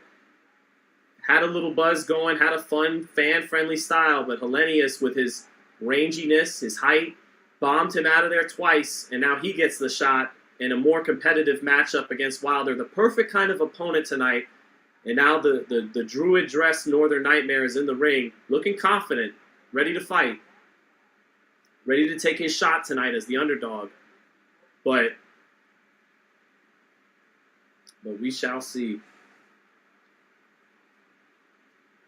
Yeah, Devin obviously got the unanimous decision down under. So that's good. Let me see. I like your commentary, says Richard Prince. Richard, thank you, brother. I appreciate that. Definitely a Zelda guy. Yankees lost 6-5 to Cleveland on the brink of being eliminated from the... You gotta love the FightHype family in the chat, giving your boy updates on the Yankees game while I can't catch it. So appreciate that. It sucks that the Yankees lost, but hey, we still got some baseball to play. They'll be all right. We'll come back and win this 1-5 in Yankee Stadium. And if not, 27 championships. They already won the sport of baseball. The sport of baseball has already been won by the New York Yankees. We're just playing at this point for revenue. Here comes Deontay Wilder to the ring now. Not as heavy a costume. You know, all jokes aside, some of those costumes really were about 40, 50 pounds. Doesn't look as heavy coming to the ring now. But Wilder doesn't seem to have lost any of the confidence he comes with him to the ring. When we interviewed him, saw him getting ready out here in Las Vegas, talking to him in the gyms, he's still got that vitality and that freshness to him despite being 36. His body still looks great. So he still looked like Deontay in the gym, although he was trying a lot of new stuff with Malik. I don't know how much of it will really work on fight night. We will see. And he came in a lot lighter tonight than he did against Tyson Fury, over 20 pounds lighter than he did against Tyson Fury, and you can see it. He looks skinnier. But the Bronze Bomber is back. One of the great punchers in the history of heavyweight boxing is back in the ring tonight. Deontay Wilder got his fiancée, Telly Swift, ringside, cheering him on. Of course, Wilder, one of the great knockout percentages, the greatest knockout percentage in heavyweight championship boxing history, 41 knockouts and 42 wins. The only guy who did make the distance, got knocked out in one round in a rematch, remains Devin. So Wilder, indisputably one of the great punchers in the division's history, along with George Foreman, Mike Tyson, Ernie Shavers, Joe Louis, Ron Lyle, guys like that. Lennox Lewis even.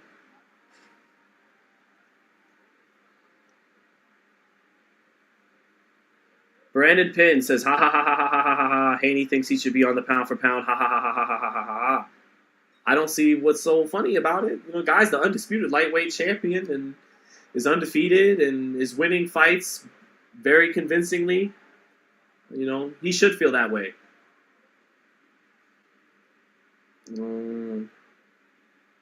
Gavin says 40 pounds and a blueprint from Fury. Well, and you say if Helenius is on the back foot, he loses. Well, obviously he's got to take chances to have any chance of winning this fight. But I see Wilder walking him into a right hand at some point in this fight because I think Helenius will try to do some of the things Fury did. But he doesn't have the feints, the best feints in the business, Tyson Fury. he doesn't have the feints and the head movement Tyson Fury has constantly.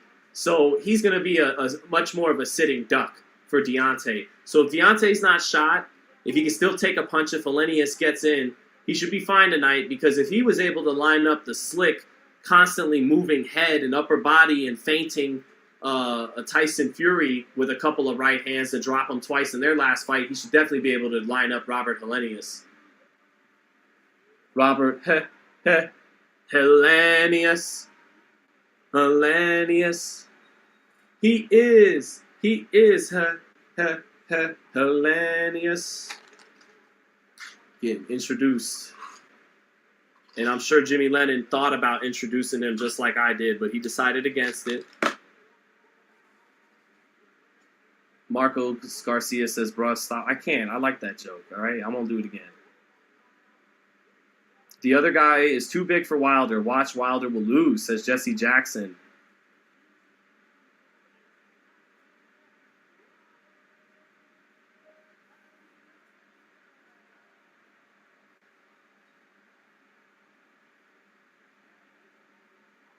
Helenius gets his introduction. Again, he's got 30 pounds, 40 pounds on Deontay Wilder tonight. Wilder already got a good sweat worked up in the corner. Very shredded.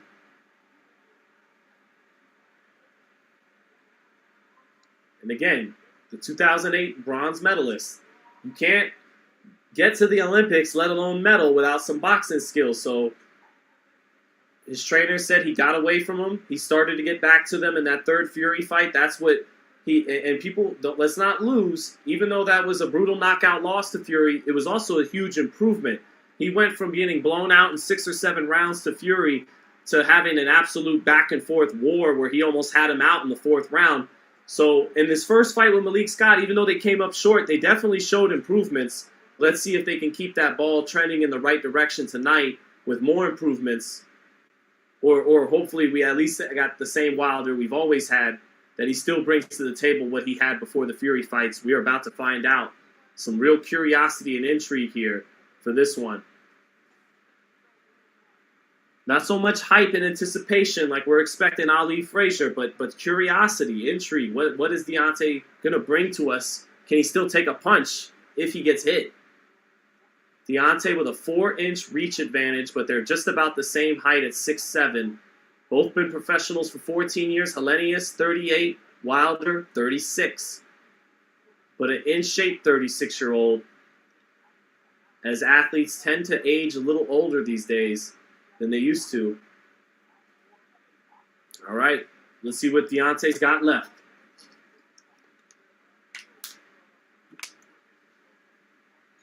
Nothing quite like heavyweight boxing, and here we are, round 1.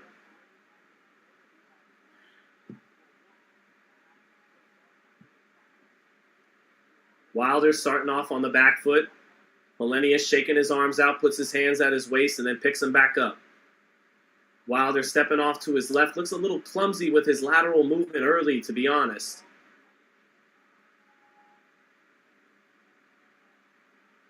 Wilder stepping off to his left, stepping back off to his right, now off to his left. Things he worked on with Malik Scott. A little more lateral movement from Wilder early on, and his hands are picked up higher. Helenius trying to get him to the ropes and get to the body, but Wilder backs up and makes him fall short. Helenius plodding forward, not too eager to close distance against the dangerous Wilder. Not yet.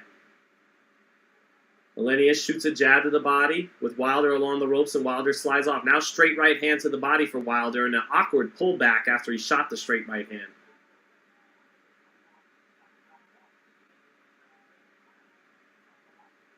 Wilder up on his toes, left to right, shoots the jab in.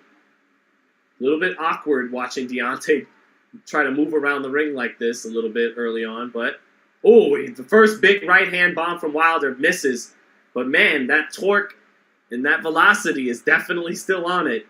Phew. Does Helenius not want to get hit with that thing?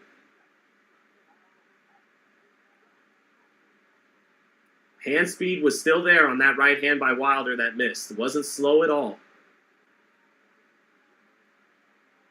Wilder along the ropes, gets his back off the ropes, gets back to the center of the ring. Helenius shoots a jab to the body. Only 3 punches landed for Helenius and 2 for Wilder in the first 2 minutes. Definitely a feeling out round for these heavyweights. Now Wilder tries to explode with a combination as Helenius closed the distance. Left hook landed for Wilder, and he kind of threw some wild body shots after that. Fast hands, but not compact technique there from Deontay.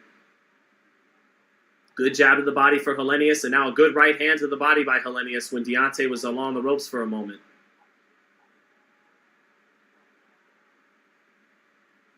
Deontay short with a jab to the body. Backs back out of range.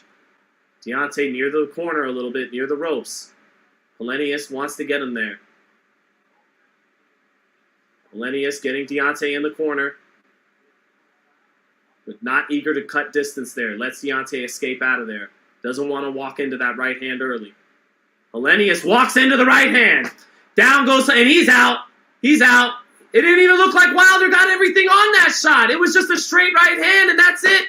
First round knockout for Deontay Wilder.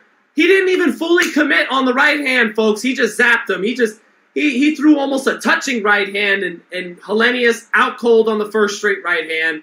Out flat on his back, eyes staring up at the ceiling. It's a knockout one for Deontay Wilder. There's still some questions because he didn't take any punches, so we don't know if he could take a punch. But I told you guys before the fight, I predicted that Helenius would walk into a right hand, and he did. And Helenius is in bad shape. He's still not up off of the canvas, but that is freakish power by Deontay Wilder. He didn't even fully commit to it. Earlier in the round, in the first minute or so, he shot a jab and winged a right hand. That one he was trying to send his head to the moon with. But the right hand he landed to just now to end the fight, it was just a straight right hand. He zapped down there. He didn't even fully, put his hip and commit all the way to it. He just touched him with a right hand and like it was a superpower. He just went down and Helenius is still not up. What a knockout. What 2 knockouts in the 2 main fights. Now Helenius struggling back to his feet like he's got cement in his shoes, just struggling to get up. But, woof, he got reckless too. He got reckless. He got a little impatient. It's round 1. Just let it be a feeling out round. Just get out of the first round. But he said, nah. Wilder's backs keeps touching the ropes. I'm here to win. I got to take a chance at some point when his backs touch the ropes here. Let me fire off. Boom. Walked into a straight right hand. That's all she wrote. So we know Deontay can still hit. And that's the thing, man. He's only got to land that right hand once against Alexander Usyk to become 2-time heavyweight champion of the world. I know the PBC has the Ruiz fight nice and lined up, and it's a solid pay-per-view in the United States. It's a good fight. It's a very credible, good fight. But maybe just send Deontay right in there with Usyk. Get right to it, man. While an undersized heavyweight that he only has to hit once has the belts, maybe roll the dice and put Deontay in there with him. Yep, just a straight right hand down the pipe. Walked Helenius right into it, and that was it. Just same arena, Barclays Center, where Gervonta Davis did the same thing to Rolando Romero. Had his back along the ropes and walked him right into the brick hand, the backhand, the power hand, and that was all she wrote. Yes, Bomb Squad. Bomb Squad! Okay? It's appropriate. We'll give it to him.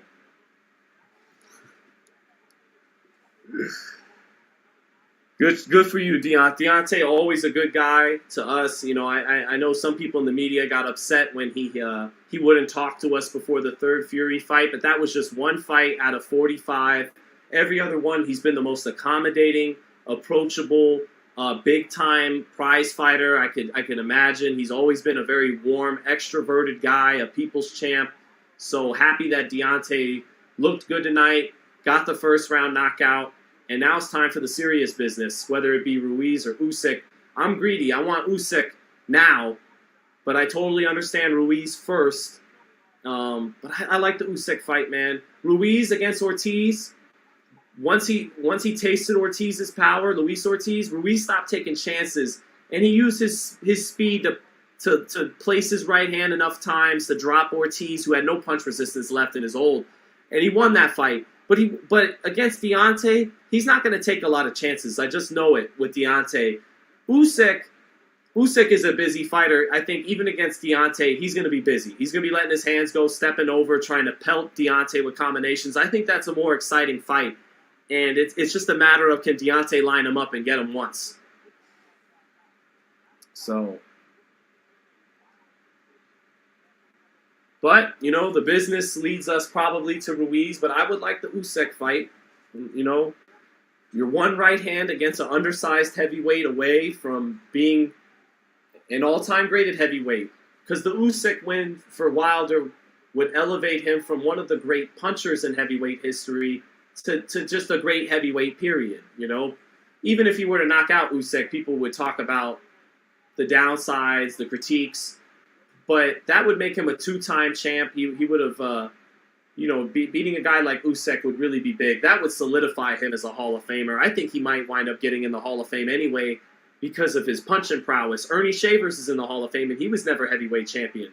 So how are you going to keep Wilder out of there? You put in Shavers on the strength of being one of the great punchers in boxing history, not one of the great fighters in boxing history, so why not do the same for Deontay?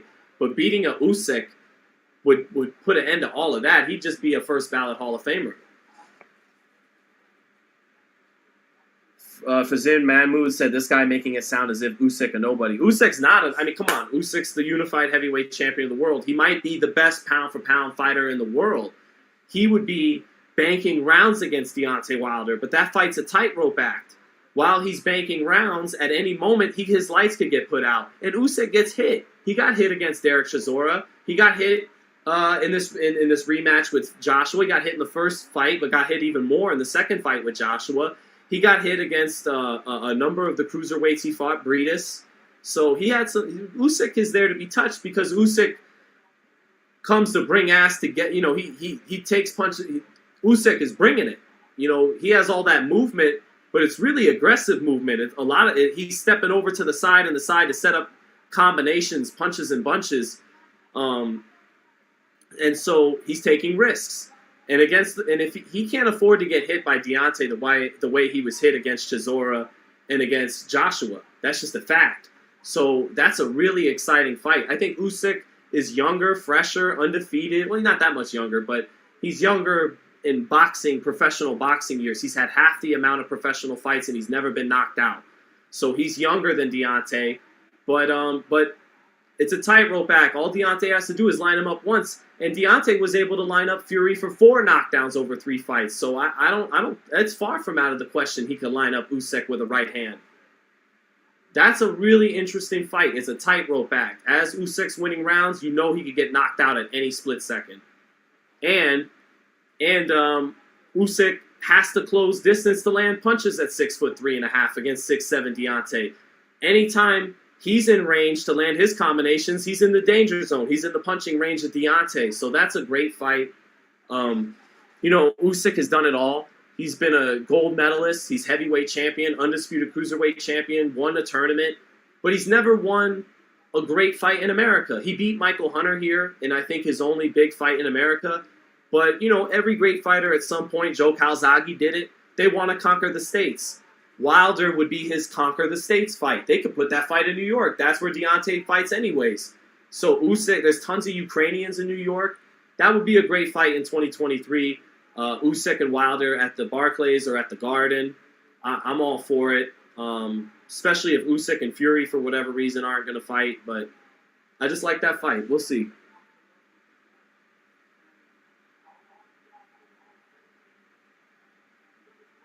If Shaggy went Super Saiyan 3, them eyebrows would be longer than my most.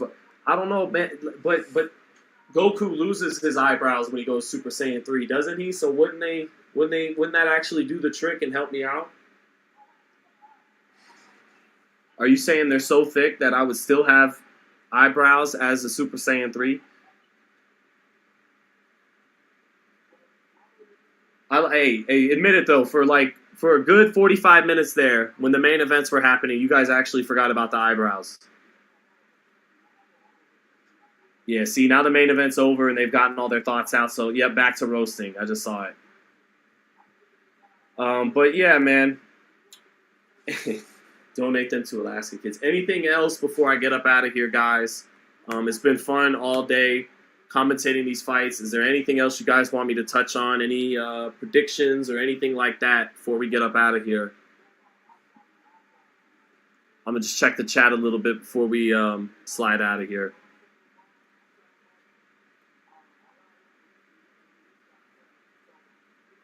Joe Joyce versus Wilder would be a good one. That would be a good one. Shit.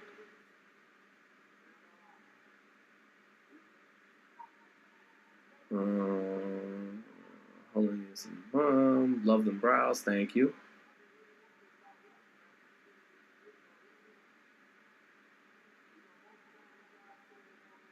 Thank you, Jason Dragneel, for joining us tonight. Thanks, everybody.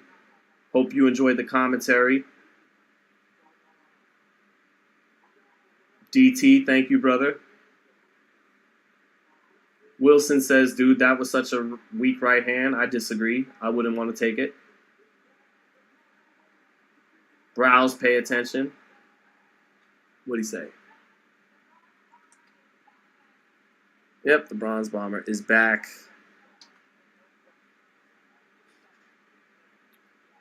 How did Plant win? Asked Assad R. Again, to recap for anyone who missed, it was a beautiful double left hook that ended it for Caleb Plant in the 9th round. Looked like he was outboxing Anthony Darrell. Had the better jab, better hand speed, just a sharper guy at this point in their careers. And then he ends it with a beautiful little double left hook. He starts with the hook to the body and then really brings his weight up top with the hook up top, and that was all she wrote. He knocked Darrell out cold and then with some bad blood tried to metaphorically shovel dirt on him. So that's that. Stephanie Ray with the $10. Thank you, Stephanie. Thank you so much for the $10. I hope you enjoyed the commentary throughout. Thank you so much, Stephanie. Keep locking it in with us. I'll be back for the Jake Paul Anderson Silva. It looks like I'm going to Phoenix for fight night, so I'll be I guess ringside calling Jake Paul Anderson Silva, and that will be what it will be. You know that's what Showtime's giving us. That's what we're gonna cover. So I'll be there. And where can I get that costume? I'm not sure. Did Wilder win the fight? Tina Sellers. Yes. Straight right hand in the first round. Not a lot of action. And then with the first round just about done, Helenius got anxious because Wilder's back kept touching the ropes. And Helenius seemed to think, all right, his back keeps touching the ropes. I got to take some chances here at some point. And he tried to fire with Wilder on the ropes. Walked into a straight right hand. Didn't even have full power on it. But that was enough to lay him out for a good 3 minutes on the canvas.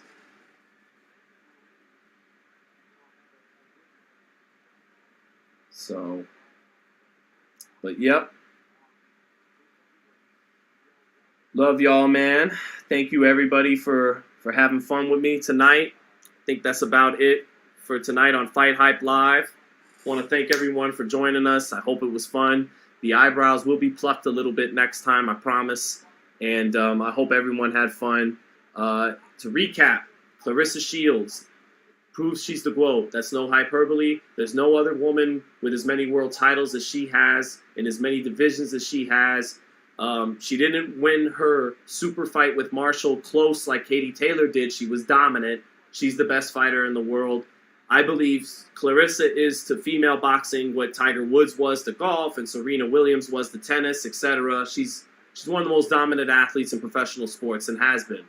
Baumgardner won maybe the most technical chess match I'd seen two women fight in a title fight. Very technical. She was a step ahead and she was slicker. She deserved that split decision against Michaela Mayer. Shout out to her for getting it done.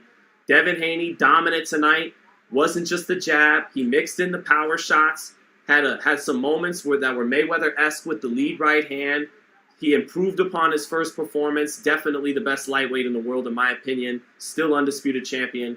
And then for main event in Brooklyn, Deontay Wilder, blessed with a right hand from God. The man has a right hand, if nothing else. But just got the first round knockout. He was, again, on the replay, he was backed up on the ropes and basically just threw an arm punch. Whatever he had in it came from here. It came from the shoulder. It came from the arm. Didn't even get his hips into it. Didn't have to sit down on it, and he blasted him out of there in one round. That might be, in terms of punching power, the all-time right hand in boxing history. But let's see what Wilder does going forward. Looks like he's angled for Ruiz, but I like Usyk. But we'll see what we get. Thanks, everybody, for joining me tonight. And keep it locked in on Fight Hype always. This is the outro.